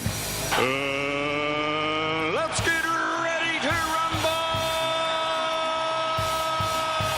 Beyond the Headline with Aldrin Sampear on SAFM. Weekdays, 3 to 6 p.m.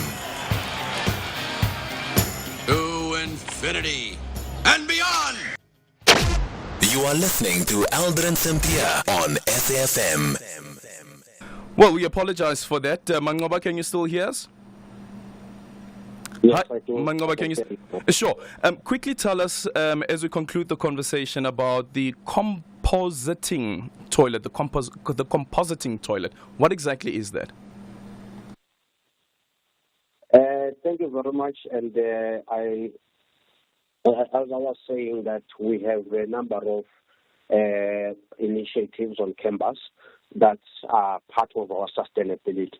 So a composting toilet basically is a type of dry toilet that treats human waste biological process, which is called composting.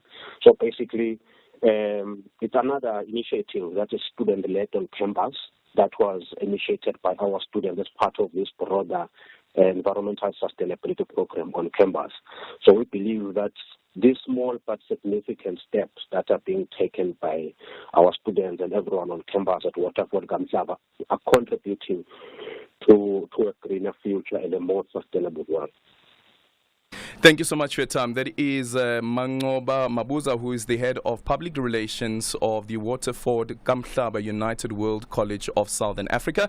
0614-104-107, and you can also drop me an X at Aldrin Sampear, and our studio line is 086-000-2032. Hey Aldrin, Chantalia from Cape Town. Just to wish you a very happy birthday and all the best. I hope you're having a cracking day today. Thank you. Bye. Happy birthday Mfanagit, happy birthday Mfanagit. Ole kanele tou. Chukudu rhinoceros ebela iti mfananyana. Sharp Machine Polokwane. Good afternoon, SAFM. Can Minister Pandor have the same passion and enthusiasm for the country, for the people of Ukraine, with what Russia is doing to the Ukrainian people? Do they not see that?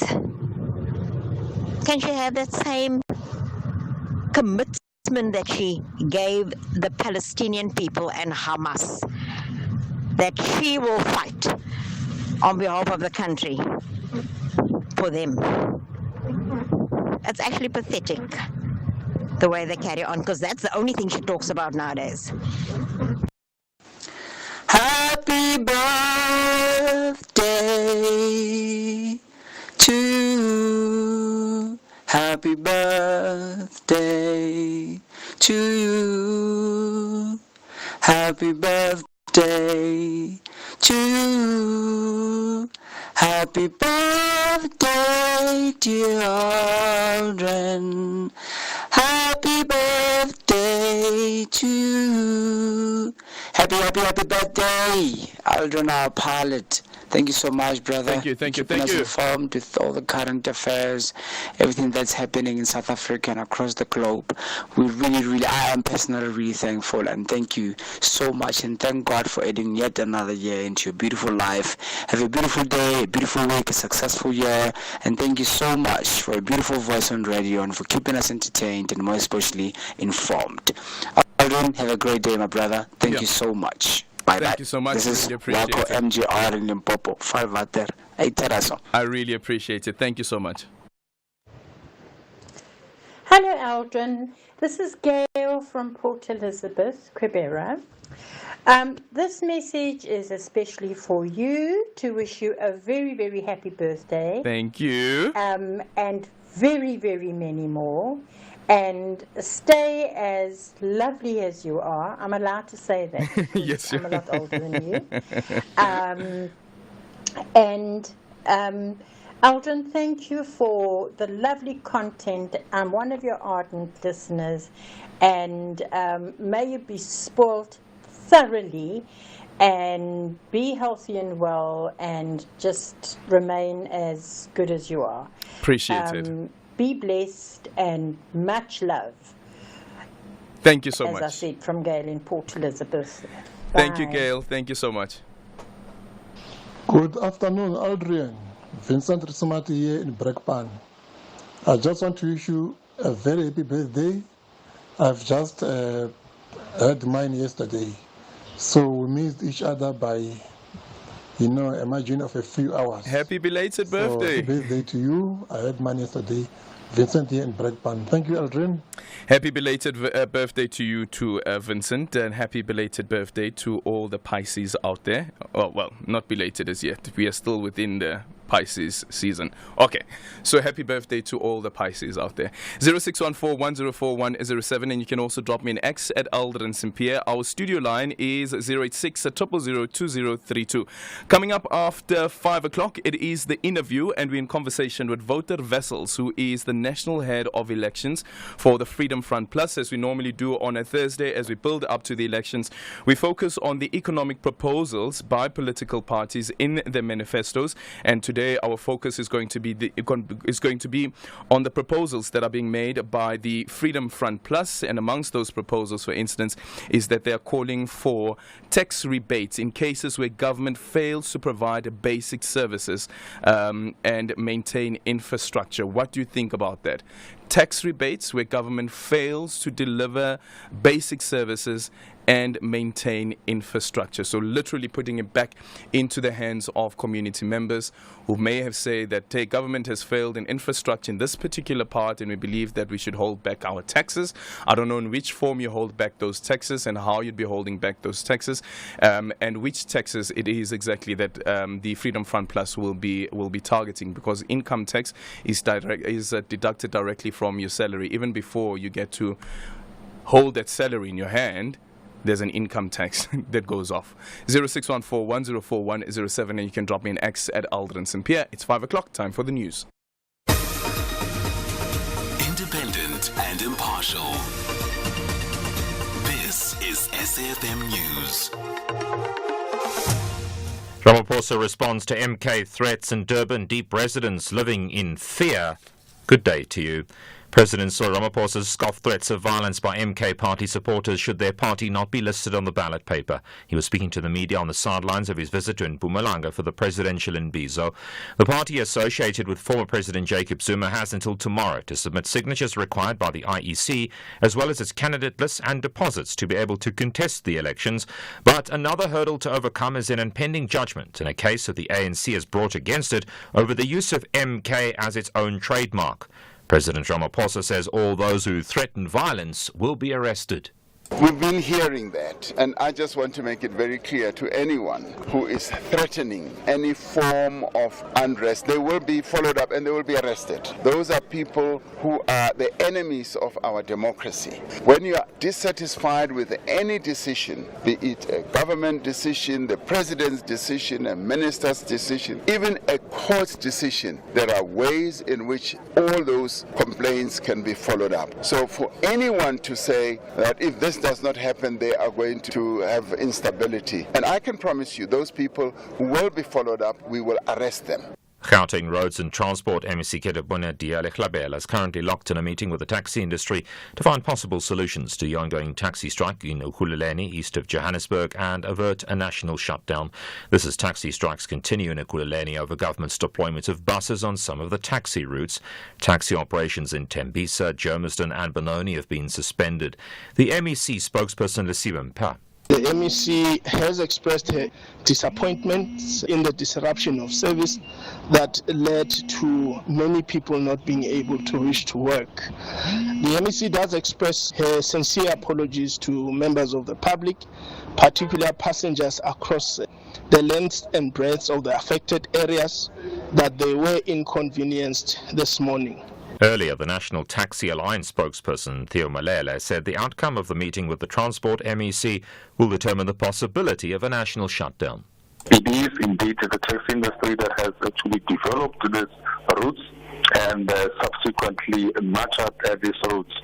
So because these bus operations that are being subsidized are going to have a negative impact on our operations in terms of our income. Residents of Durban Deep west of Johannesburg say they're living in fear due to regular shootouts between illegal miners.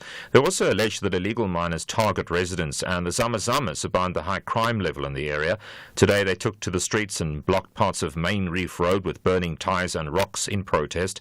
They've called on the police to act swiftly and arrest the illegal miners who they say are terrorizing the community. Community member Abuheng Letemela. The crime that is happening here, we are being victimized by the illegal immigrants. I'm sorry, I don't want to be xenophobic, but this issue, those people are terrorizing us. They get in the house, they are shooting people in the house for the fact of the flat screen. There never been any investigation be done. The Indian Prime Minister Narendra Modi told people in the disputed region of Kashmir that taking away its autonomous status had paved the way for economic growth. The BBC's Anbarasan Ehirajan has the story. Security was tight as the Indian Prime Minister addressed a rally in the city of Srinagar. Thousands of extra soldiers were deployed ahead of the Prime Minister's visit. Drone surveillance is in place and schools on his route have been closed as separatist rebels continue to carry out sporadic attacks.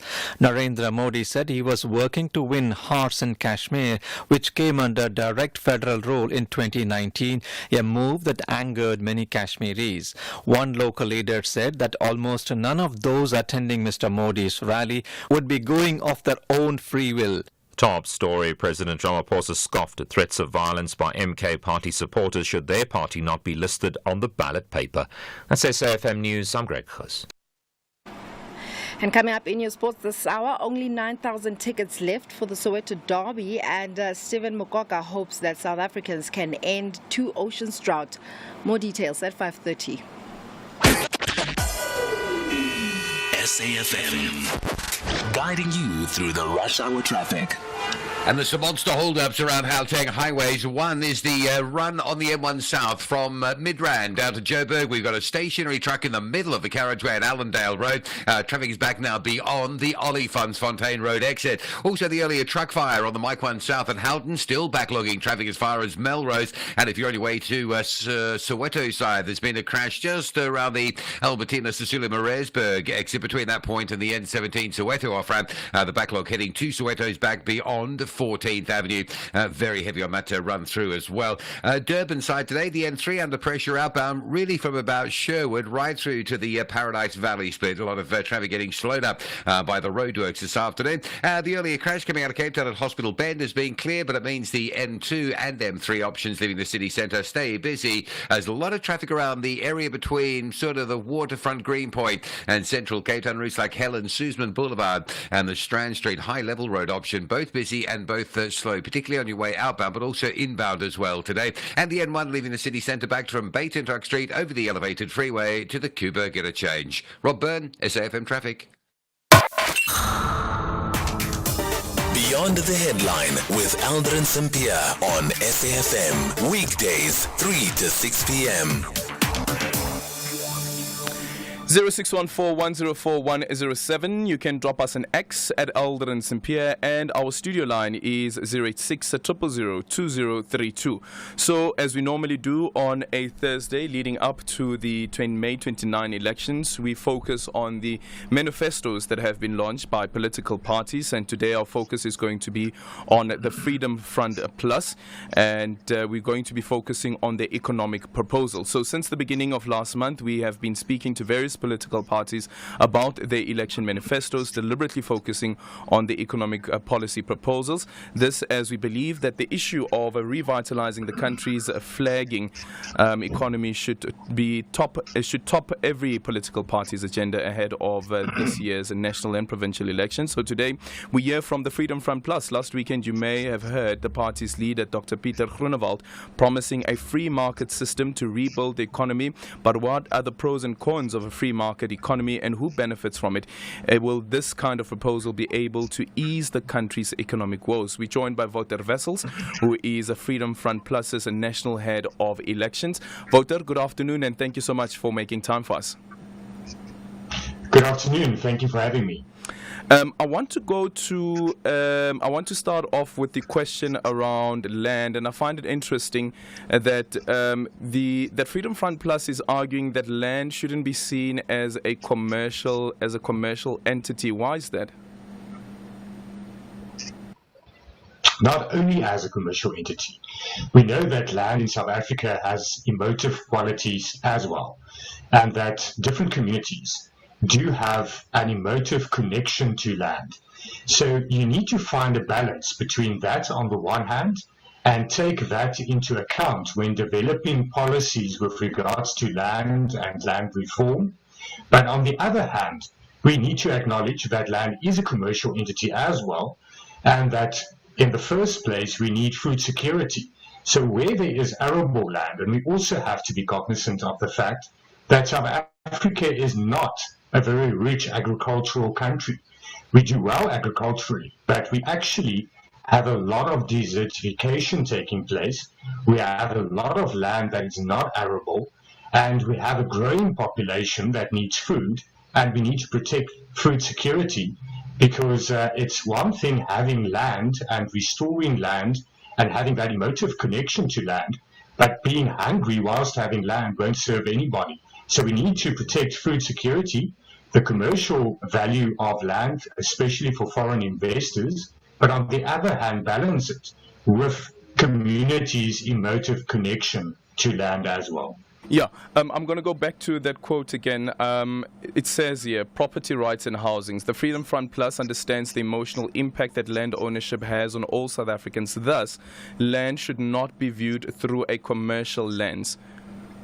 So again, why are you saying that land shouldn't be viewed through a commercial lens? If at the core of our economic system, property, which includes land, is also seen through it being commercial.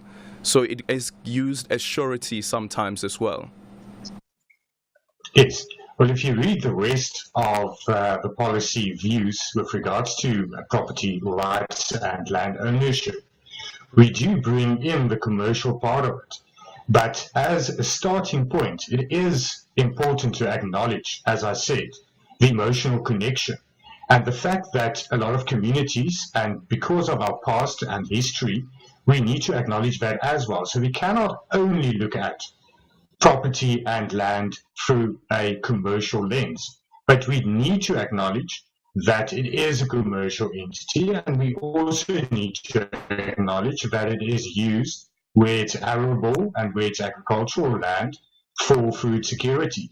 So the whole policy perspective, if you read the whole section, is to the core that we need to balance those three aspects: the commercial aspect, the food security aspect, and then the emotive and the connection with history of communities with that. But also then in the mix thereof is the shortage of housing, because the biggest problem in South Africa is a shortage of housing. That's why we see illegal occupation of land. And there we need to find solutions. There's a lot of land that can be used for housing projects and decent housing projects and modernization of the housing crisis and finding solutions in the ownership of the state. But it's not currently being utilized for that purpose. And that's why you see, if you drive in Cape Town, you see a lot of illegal occupation because people do not have any other choice. Currently in Mangaung, in the Free State, that's also happening. And it is a huge problem, but people don't have any other choice because of a housing shortage. And making it about land for agricultural usage, that's not what the people need. People need housing. And we have a shortage of housing in South Africa, and we need to address that and put that in the mix when we talk about land and property rights as well. So again, on the question around land, and there was that audit that was done by the Department of, I think it was the Department of Land Restitution at the time, back in 2017, 2018, the report came out, and it stipulated that of the number of individual landowners per race, 53% of the land was owned by white people, 22% African, 12% colored, 9% Indian, and then 4% others. Do you think, as the Freedom Front Plus, there is a conversation that the country needs to have about land restitution and also land and also to ensure that there's transformation in land ownership?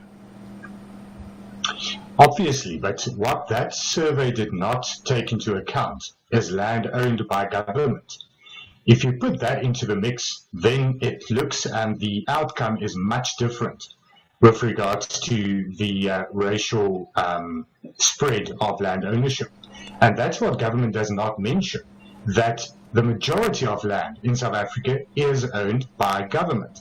So, and you would also remember when the debate with regards to expropriation without compensation was started, and Cyril Ramaphosa, President Cyril Ramaphosa, commented on it. He said that it won't affect private property ownership, it will be to expropriate government-owned land, which was a ridiculous rhetoric, because why do we need to expropriate land owned by government? And it's once again with the expropriation bill that was passed by the National Assembly last year, that was again put forward as the reasoning that land in the ownership of government will be expropriated without with no compensation, as the new bill puts it. And that's ridiculous. Why not only use that land, which is owned by government, to in restitution projects? But we also need to balance, once again, if we talk about agricultural land, the Department of Land Reform also did a survey, also around 2017 and 2018, and pronounced itself that 90% of land reform projects failed up until then. Now, if you have arable land and it becomes unarable, you risk being food insecure. If we just focus on that and we don't focus on skills transfer and on giving land, agricultural land, to people who want to farm and who can farm. So it's once again a balance with regards to that and the importance of commercial agriculture in providing food to the majority of South Africans who are urbanized. Yeah. So how does the Freedom Front, or what's the Freedom Front's proposal then to ensure that there is land, in terms of ownership of land, that there is transformation on that? And do you think also that some white people would need to let go of some of the land, considering that they make up 8% of the population yet own over 50% of the land? Once again, not 50% if you take into account land owned by government. I'm speaking here about land that are owned by individuals. So not by the state, land owned by individuals, by race. I understand that, but it does completely, the numbers being different. But be it as it may, fact of the matter is, we as the Freedom Front players say, we need private property ownership. We need to, if we sacrifice that, no matter who the landowner is, if it's black or whatever skin color the landowner is, they won't have land ownership if there's no 10-year security. So firstly, we need a willing buyer, willing seller system, and we can't have policy uncertainty with regards to that because that also affects the economy. Secondly, we need to rid all corrupt activities out of land reform. Currently, a lot of the problems with land restitution and land reform projects is where government officials are corrupt and they take huge chunks and the prices are much more than market related, not because of the seller, but because of those corrupt activities. And then a lot of these transfers don't occur because of administrative problems and just mismanagement in the Department of Land Reform. So that needs to be addressed. And then willing buyer, willing seller, as I said. And we also need to take government land that is currently standing empty and take that land and give that to beneficiaries and utilize that land for beneficiaries of agricultural projects, but also for housing at the end of the day. Yeah, well, Advocate Nukaitobi, who was an acting judge at the Labour Court, did actually say that there are some farmers who are increasing their prices. So it's not just an opinion that is held by the government, but it's an opinion that's also held by an acting judge. But then let's also move on looking at the other proposal, which also speaks to the question about land, but more around the makeup of South Africa. Why is it that Freedom Front Plus is supporting the Cape exit, and how do you see the Cape exit if it is successful? How do you see that play out in terms of the economy that you're trying to build? What the Freedom Front Plus is saying is we need a new dispensation in South Africa. We don't only need a different government, but we need new policies, we need effective policies, and we also need a decentralization of power. Currently, local government is dysfunctional, we know that, and one of the reasons for local government being dysfunctional, and I assume we are going to talk about the economy, but one of the biggest challenges with regards to the economy is a lack of service delivery and infrastructure, and that is because of local government's failure. And local government fails because of the system of local government, where it's very, very big municipalities where the power and decision-making is very far from the communities that's affected by those decisions. And national government plays a very active role in everything that happens on local government level and on provincial level. So what we say is central government should play a very, very small, diminished role in the lives of people. It's more there to regulate. And provincial governments should play a bigger role, and local government even a bigger role, and decision-making should be nearer to the people. That is a concept that will work in South Africa with our diverse population, but also with regards to what is currently happening and where communities are not really empowered to make decisions for themselves. So we support initiatives such as a movement that says people in the Western Cape can take decisions and say what they want, their form of self-determination, which is a constitutional right in terms of Section 235 of the Constitution, what they feel, how they want power, more autonomy, and that is why we support those type of initiatives. So you're not necessarily supporting a cessation of the Western Cape? Not necessarily, no. Communities should decide. And firstly, it's about a devolution of power. Okay. It's about more autonomy to provincial governments, and it's not about secession. It's about a constitutional right in Section 235.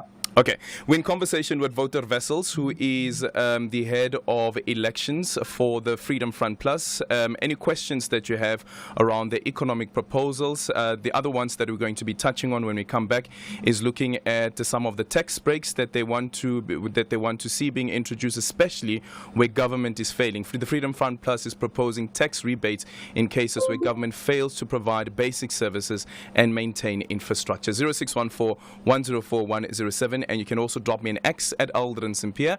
Our studio line is 086 000 2032. My newest obsession, the Mazda CX-60 3.3-litre turbo diesel. That 6-cylinder engine will take you by surprise. Succumb to its powers. Experience the Mazda CX-60 3.3-litre turbo diesel for yourself. Top Sport with Michael Abramson. From the Star newspaper in Sheffield, Joe Cran, what do you think the priority is for Man City? Obviously, they're fighting on multiple fronts this season. They would like to try and win whatever they can. I don't really think they need to prioritise one. The squad they have is so good and the depth that they have is so good that I just don't think they really need to prioritise. Obviously, last season we saw what they did on all fronts, so I don't see why they wouldn't be aiming for something like that again. This weekend, Manchester City are playing Liverpool in a match which is going to have key significance as far as that title race is concerned. Yeah, it's great to see. I think all three teams at the top have won exactly the same amount of games, and they're not too far apart in terms of goals scored as well. Top Sport on SAFM. The Public Works and Infrastructure Minister, Sihle Zikalala, will visit the community of Vuwani in Limpopo this Friday, the 8th of March 2024. The purpose is to unblock stalled projects and service delivery to the community. Among the problematic projects include the Vuwani Police Station, the Magistrates Court, and in the afternoon, Minister Zikalala will have a discussion giving the latest update on the passing of the expropriation of land bill without compensation at the University of Venda. Come join Minister Zikalala at Vuwani soccer ground next to the Nandoni Primary School this Friday, the 8th of March from 9 a.m. and tune in for an update on the expropriation of land without compensation from 3 o'clock. This is Aldrin Sampear on Beyond the Headline. 0614 104 107. You're still listening to the interview in conversation with Wouter Wessels, the head of the elections for the Freedom Front Plus, as we focus on manifestos heading into the May 29th elections. Our focus is on the economic proposals that are being made by these political parties, and today we speak to Freedom Front Plus. One of the points, Wouter, that is raised in the manifesto is the Freedom Front Plus saying that let tax rebates, or rather introduce tax rebates in cases where government fails to provide basic service delivery and maintain infrastructure. Would these tax rebates be for residents as well as business? Yes, we believe that that would stimulate the economy as well, but also better service delivery. There's a lot of communities across the country, businesses and private individuals and community organizations that are currently taking over local government functions, but also security functions, and providing security and neighborhood watches and services where government fails to do so. And we need to enable those individuals and businesses to do so. It's in the best interest that communities take those responsibilities on, fix roads, because otherwise business don't occur, and there's a lack of infrastructure and all of that. But economically and financially it's not viable for them to continue doing that if there's no rebate. Take Ditso Botla in Northwest, where a very big factory, which created thousands of jobs directly and thousands more indirectly, closed down in 2021. And they provided services for a few years, which the municipality failed to do, but they just couldn't sustain that financially, and they closed down, and all those job opportunities went along with it, and the unemployment in Northwest and in that municipality just increased. So we need to address that. Yeah. So would these tax rebates only be at a local government level, where we speak about the tax that is paid to local government?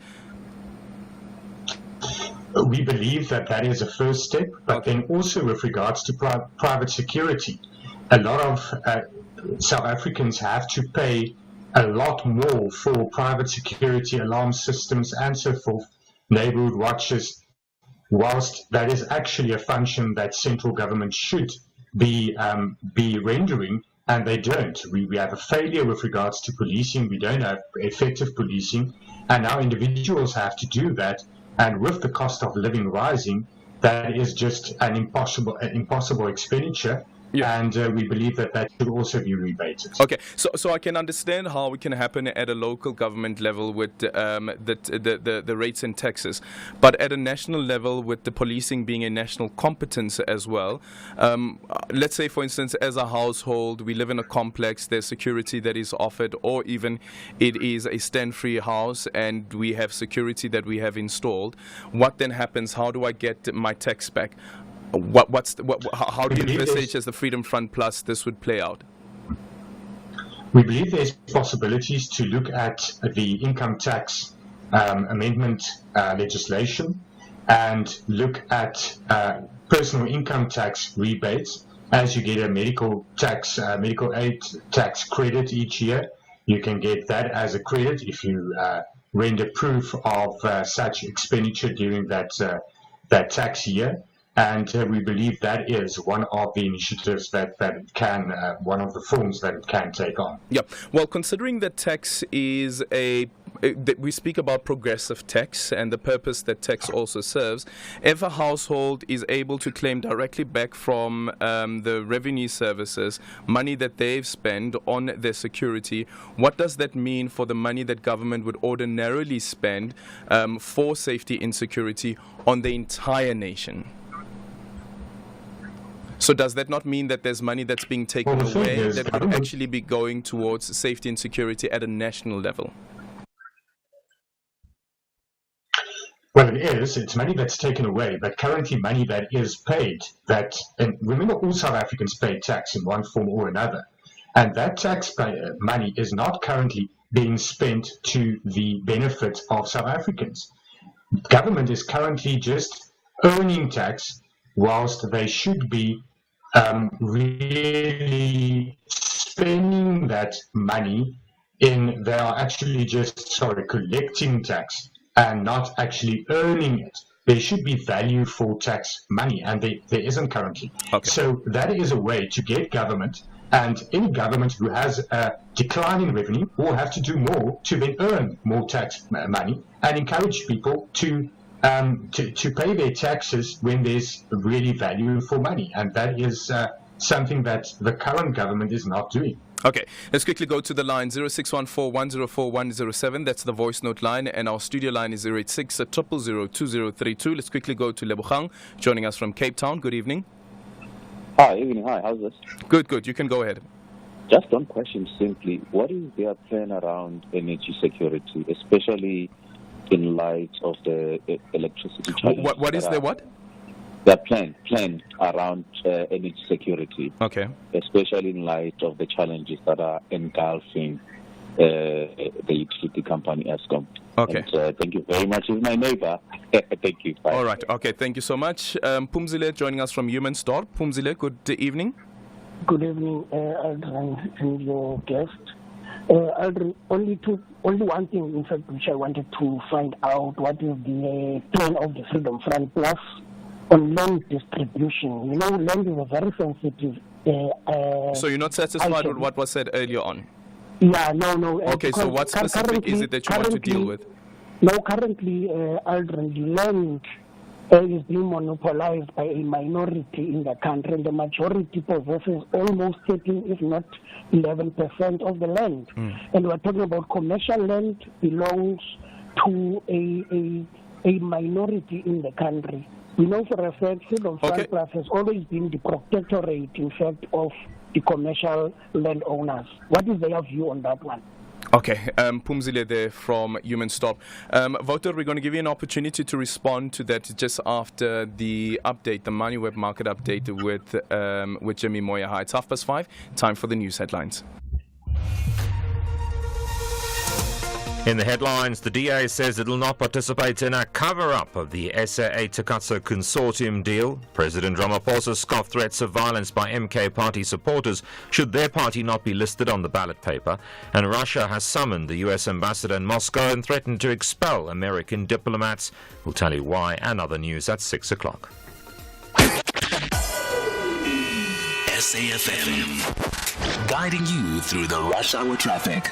Well, some good news. The stationary truck on the M1 South towards Joburg at Allendale Road has now been cleared. There is a backlog to clear coming through from Olifantsfontein Road, but it should get a move on pretty quickly. Major delay alert for motorists heading towards Soweto or beyond on the N1 South. A big crash before the N17 Soweto off-ramp. Traffic is backed all the way towards Bayers Nordia. The truck fire that happened earlier today on the Mike 1 at Houghton Drive, which caused major delays, that is also out of the way. There is some traffic still under pressure, though, from Melrose all the way down into the Boysons area. If you're leaving Durban, the N3 through the roadworks been pretty busy today. You'll hit the queues Sherwood into Spaghetti Junction and Pavilion down to Paradise Valley. Still jam-packed. Ashburton, Cato Ridge section looking all right today. No major problems there. Cape Town, the Marine Drive option, busy out to Tableview. Queues passing Sunset Beach all the way to Bloberg Road. And the N1 out of town is super heavy. There's a lot of congestion in the sort of Greenpoint side of the CBD. A lot of congestion there. And then as you turn to come out, Baton Truck to the elevated freeway slow, and then the N1 all the way out to Kuberg Interchange stays busy for this time of day. Rob Byrne, SAFM Traffic. This is SAFM Sports with Duming Khapele.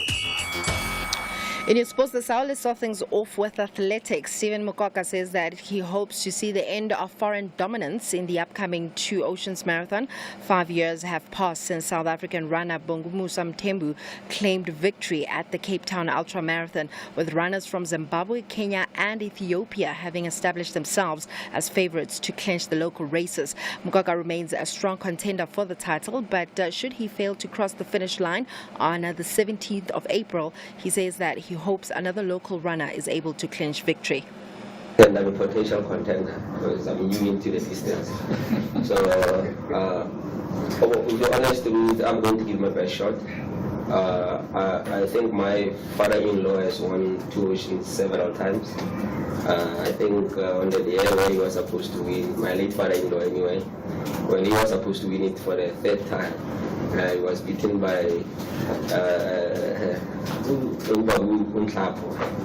just a few kilometers before the finish line. We have seen Khadebe winning, we've seen Bongumusa. So South Africa has got a history of winning the race.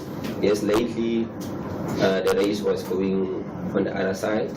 Hopefully this year one of us in South Africa can be able to win the race. I always say, you know, when we work as a collective, probably maybe in a race I will add a boost into other athletes so that we can work together and find maybe a South African goal. Moving on to football action, FNB Stadium stadium management has confirmed that only 9,000 general access tickets left ahead of the much anticipated clash between Orlando Pirates and Kaizer Chiefs. This will be the 180th derby in history, and it means a lot to both teams, who are only separated by 1 point on the log. And not so good news for the Buccaneers. Head coach Jose Rivero has hinted that striker Evidence Mahopa is a doubt for the match. No, he got a decent knock against Polokwane City. In the beginning we thought that it's not gonna be so relevant, but he couldn't make it to be in this game, and it's a question mark also for Saturday. So no, nobody was resting. The subs that we made today were almost all of them forced.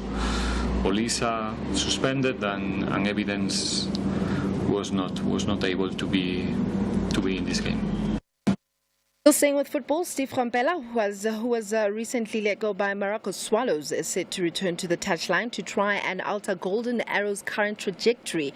Gompela resigned from Swallows just a month ago following a fallout with the club's management and how they were handling their internal affairs. The former Mamelodi Sundowns senior coach has now touched down in Durban, where he's expected to take over the reins of the team amid an 11-match losing streak. Current coach Mabuti Kanyeza has endured a poor spell since taking over upon former coach Vusimusi Vilakazi's departure in September last year, with Abafana Bestene currently in 12th position on the DStv Premiership standings. Elsewhere, Jordan Henderson says that he still has something to offer England, and he hopes that his form at Ajax Cape Town will earn him a place in Gareth Southgate's squad for the European Championship in Germany. Henderson joined Saudi Arabia's Al Ettifaq from Liverpool in July before terminating his contract and signing for the Dutch side in January. England manager Southgate was in the stands at Johan Cruyff Arena last month when the 33-year-old made his Ajax debut in a 1-1 draw with PSV and Hoven in the Dutch league. In cricket, South Africa has announced the return of highly anticipated CSA T20 competitions, promising an electrifying display of cricketing talent and excitement for fans across the nation. The tournaments kicked off with Division 2 matches yesterday, and this will be followed by Division 1 matches commencing tomorrow, showcasing some top-tier cricketing action that promises to keep some spectators on the edge of their seats. On that note, it is a wrap from my side. For SAFM Sport, ke nna Tumeng Kgapele, Modimo ke yo. Let me tell you about my newest obsession. The formidable Mazda CX-60 3.3-litre turbo diesel. It's sophisticated, it's powerful. The silky smooth oomph of that 6-cylinder marvel took me by surprise. I felt invincible. Kilometers vanished. When I wasn't driving it, I was thinking about it, longing to return. Succumb to its powers. Experience the Mazda CX-60 3.3-litre turbo diesel for yourself. Sundays at 2 p.m. S3 is your home for Indian cinema. From February the 18th, sit back and relax as you enjoy a world of colorful entertainment. We guarantee you a memorable experience with the best Bollywood has to offer. Enjoy the holy festival of color with premium Indian cinema movies. Catch all the drama, adventure, comedy and romance on Sundays, 2 p.m. exclusive to S3. Top Sport with Michael Abramson. From the Star newspaper in Sheffield, Joe Cran. There you spent some time here in South Africa recently while AFCON was going on. What did you make of the whole tournament, and how important was it in terms of putting African football on the map? I thought it was great. I mean, for me, it was, I think, probably the best AFCON I've ever seen. I think it had everything to really hope that the AFCON is going to bring, the twists and turns, the shocks. The one thing I always love about the AFCON is how it has no respect for favourites, it has no respect for reputation, and obviously the hosts doing what they did is just great as well. And yeah, just I mean, seeing Bafana, kick on the way that they did, and especially with them having so many domestic players from the PSL. Top Sport on SAFM.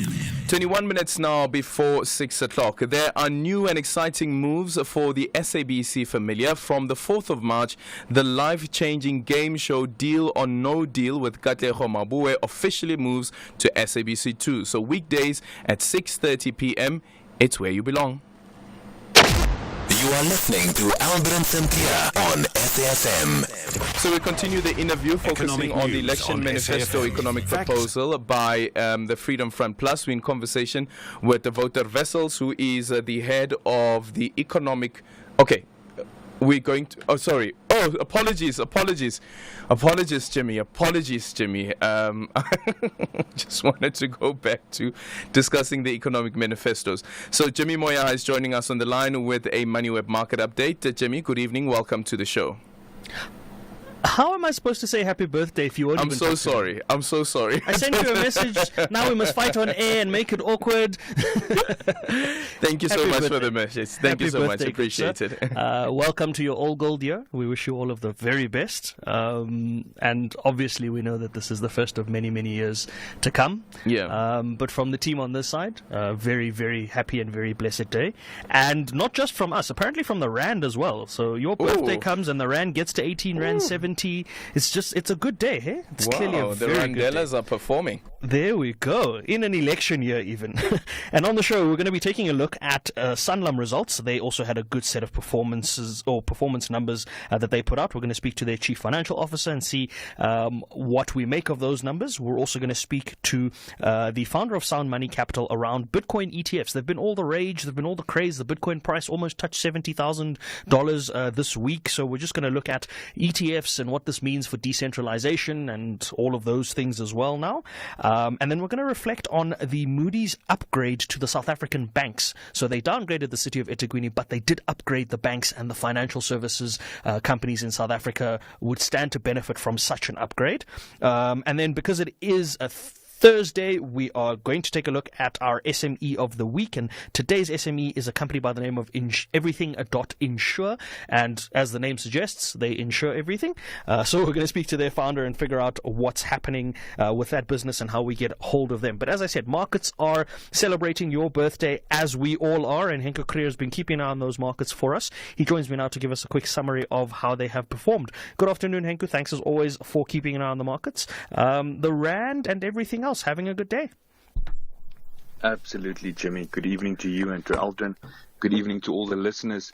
Yes, even if you look at how the US started their day of trading, the Nasdaq at this stage just more than 1% stronger, the S&P 500 0.8% up, and the Dow Jones trading 0.5% stronger. European stocks finished well into the green, with the FTSE 100 and the DAX each about 0.7% up, and then the CAC 40 in France also gained 1%. The JSE didn't want to do much today, and it decided to finish unchanged at the end of the day, and that was at a level of 73,604 points. But the industrial index lost a little bit, 0.4% down. The financial index 1.6% weaker, but the resources index went for gold today and gained 2.5%, finishing 2.5% stronger at the end of the day. Some of the companies that helped towards that were Anglo, Glencore, Richmond and BHP. Anglo finished 3.5% stronger, Glencore 2% up, and then Richmond gained 1.5%, with BHP finishing 1% stronger.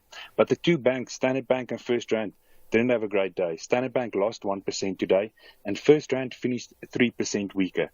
But then back to the good news, your mining companies, they did very well today, like Implats, which finished 7.5% stronger.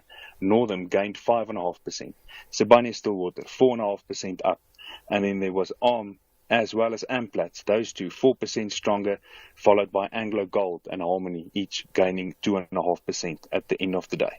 On the negative side, some of the losers today were Quilter and Alphaman, which each lost 3.5%. You also find Afrimat and Sanlam, which each lost 3%. And my, it's heartbreaking to see how much value Pick n Pay is losing. Pick n Pay finishing another 3% weaker at the end of the day.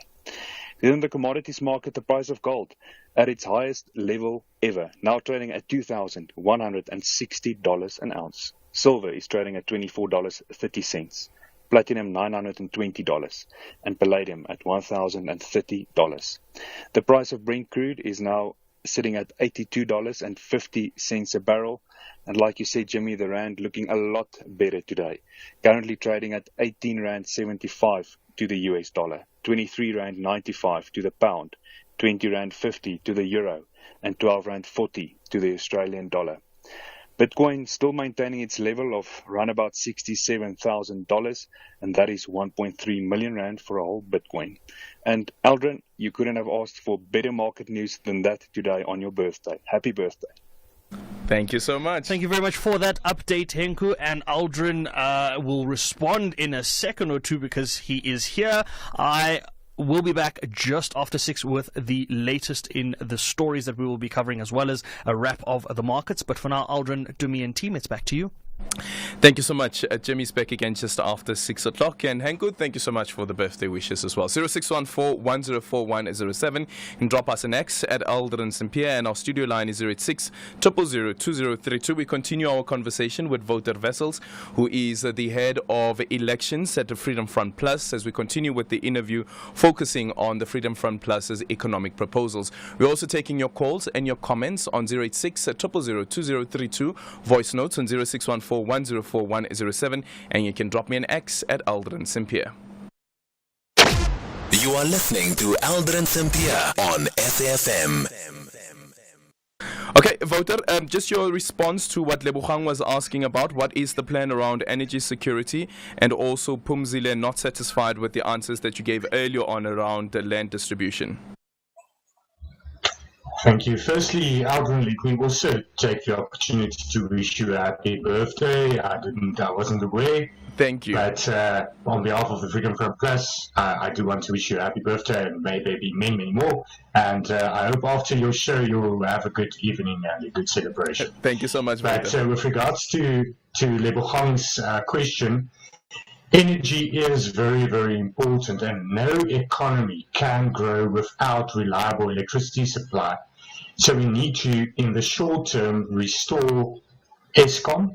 We need to focus not only on generation, but also on the transmission grid, because that has been left behind. You know, I asked questions in Parliament on numerous occasions, and then the Minister of Public Enterprises will say there's nothing wrong with our transmission grid, and that's just not true. Some of our problems and contribution to our generation shortage is a lack of transmission, and we need to restore that infrastructure. Something else that's practical is the Energy Regulation Bill or Act was amended a few years ago, about a decade ago, to not make the theft of electricity a statutory offence anymore. And that's a huge problem. Municipalities can't really lay criminal charges against someone with an illegal connection or who steals electricity. So that needs to be addressed in a legislative reform. And then in the medium to long term, we need to unbundle Eskom completely, but we also need to privatize Eskom, deregulate the electricity supply sector so that it's competitive. We can't afford a monopoly such as Eskom at the moment. We need, as consumers, to be able to choose our electricity supplier, the utility, and that will also solve the energy crisis in the long term. Yeah. So just quickly, Voter, before you go to Pumzile, on the question around electricity security, and of course, you are proposing that some elements must be privatized of Eskom, including generation. However, though, when it comes to the sale of electricity, do you think that the National Energy Regulator must still be in charge in determining what the tariffs should be, or should it once again be left up to free market and market fundamentals? I think free market fundamentals should play a very important role, but we should avoid exploitation and we should avoid collusion. So obviously you need a regulator that makes sure that these different private utilities don't exploit.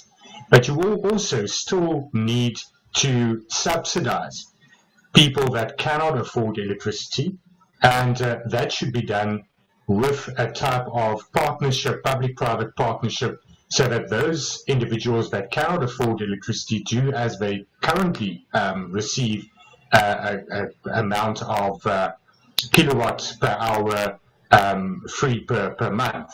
Although currently, if you go and look at their subsidies, but it's paid to the municipality.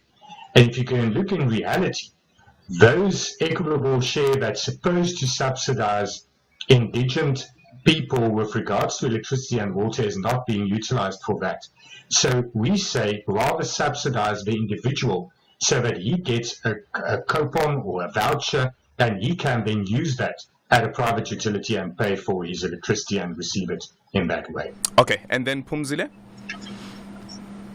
Pumzile, well, as I said, the basic fundamentals of a good economy is private ownership and private property rights. we cannot sacrifice that. It will be to the detriment of all, and it will further destroy our economy. We won't have foreign investments. There's already uncertainty with regards to that, especially in terms of the expropriation bill that's currently in the process. And that's not good for job opportunities, and it's not good for creating wealth and equal opportunities for everybody in South Africa to share in that wealth. So we shouldn't be emotional on this issue and say, let's expropriate land and get the targets correctly, but at the same time be left with hunger and more poverty. We should have a balance, and then we should firstly go and look at land that's owned by government and use that for land restitution and land reform projects, and then go further in the open market, ensure that there's no exploitation, that there's a lot of property and a lot of land in the free market, on the market available, that can be procured at market-related prices to be utilized for that purpose as well. Okay, let's go to the voice note line 0614-104107. Good afternoon, Aldrin and SAFM listeners. Aldrin, please ask the Freedom Front what is their plan with regard to the township economy, because I hear him talking a lot about the Western Province and the bigger municipalities. I just want to understand what is their plan around the township economy, and again, what is their plan around the border management, since we know that the population is more increasing in our country because of influx of foreign nationals, be it legal or illegal, and that is where more governments has to support more people. I'd like to ask the gentleman from the Freedom Front Plus whether he supports the actions Israel is taking in Gaza, 9 Rafah, killing them mercilessly as they are doing, and give us a straightforward answer. He still hasn't answered. Do they support the secession of the Western Cape and this one-party movement? And does the multi-party agreement with the DA make them just more or less a little franchise? Are they going to contest the Western Cape as strongly as they would have if there wasn't a multi-charter pact? Aldrin and fellow SFM listeners, good evening. My name is Tulani Nzima in Croydon. Aldrin, please ask for me that FF Plus representative, their leader on the weekend said apartheid was declared a crime against humanity. Therefore, equated employment equity and triple BE as apartheid, therefore also equating them to crime against humanity.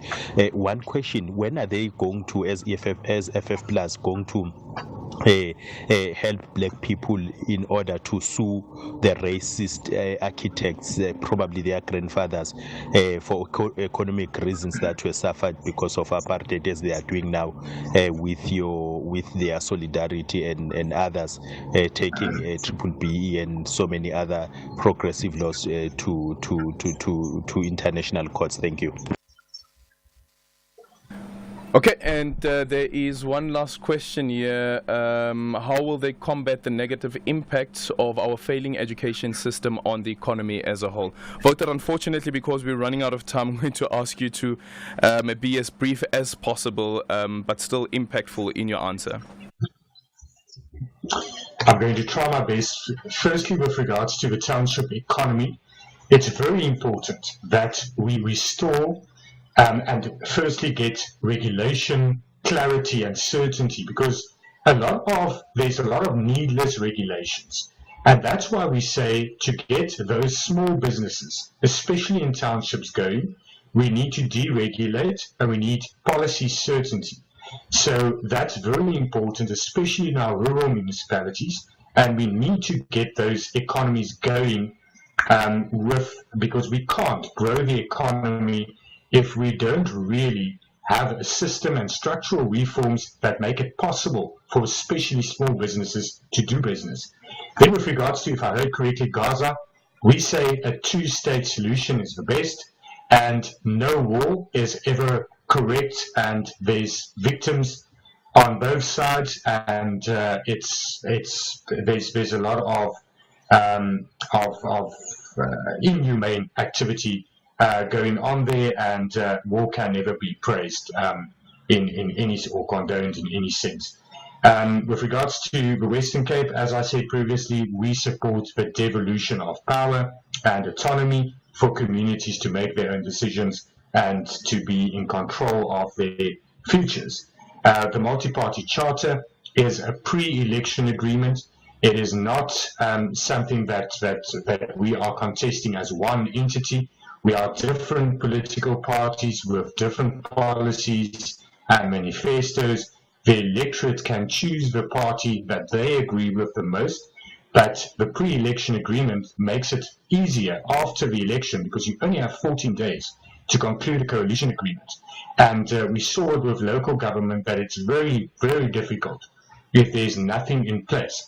So there's certain things that have already been agreed and debated, and it will make negotiations after an election much easier if we are to govern with a 50% majority.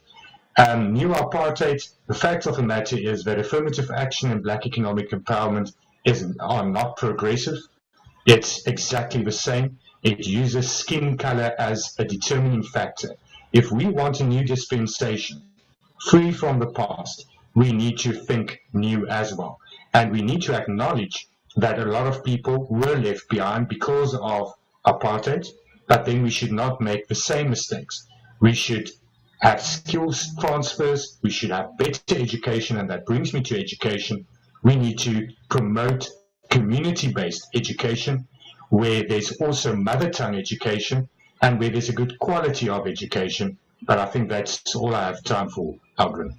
Okay, Voter, with regards to inequality in the high levels of inequality when it comes to the employment equity that has been reported on, and the year on year out again, once again, when the Employment Equity Commission releases its report, it finds that the majority of people in top management positions are white. Here are the stats once again. It illustrates that white population group accounts for 62.9% of top management, while they only account for 8% of the economically active population. What's the Freedom Plus's diagnosis around why we're seeing these type of numbers at the top management level? Well, I think it's a situation where there's always an inequality. And it's not only between different races or between white and black, if we have to be blunt. It's also between the very rich in South Africa and the majority of South Africans, black and white, who's not near even lower middle class. Yeah. And that's the biggest problem. We need access to equal opportunities firstly, and we need to develop managerial skills in all races, but at the end of the day, we need to create and get rid of those barriers which is there for especially the black community with regards to those top-end posts. Yeah. What are those barriers? There's a different scenario if we go to government, for instance. But the fact of the matter is that black economic empowerment, or let's talk about affirmative action, does not create those opportunities because it's the same, it's people that are already empowered and enriched that do get opportunities in a lot of cases. And the person, the small boy in Shushinguvi that does not have opportunities are not given opportunities because of black economic empowerment and affirmative action.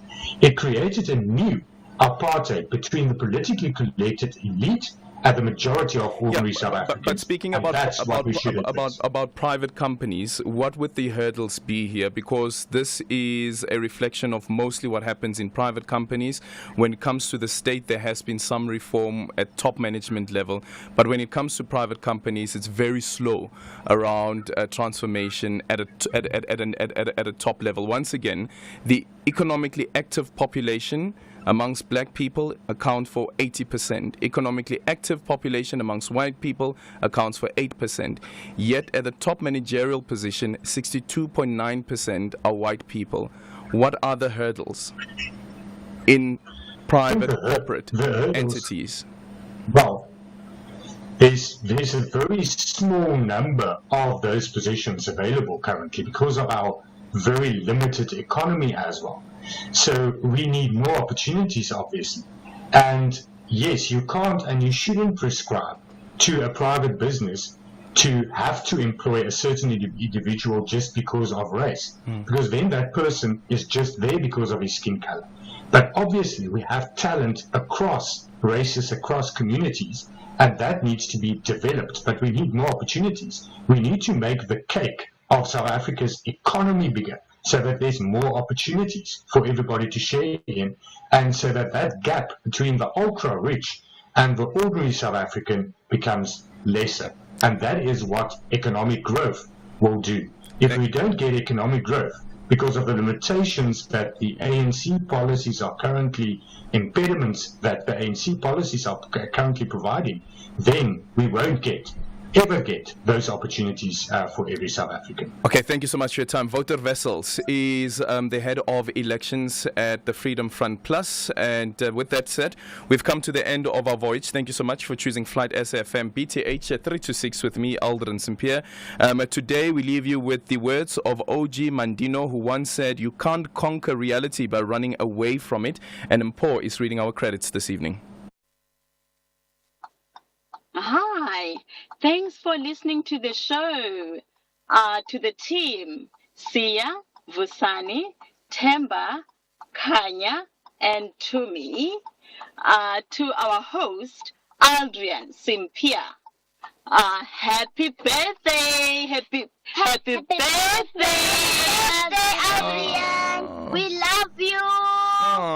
Hope to join the team again tomorrow. Have a great evening. Bye-bye from Vuyokazi in Cape Town. Thank you, Vuyokazi, and the babies there. Love, love, love, love, love, love, love you. Remember to love each other and lead with compassion. Dotsins, enjoy the rest of your evening.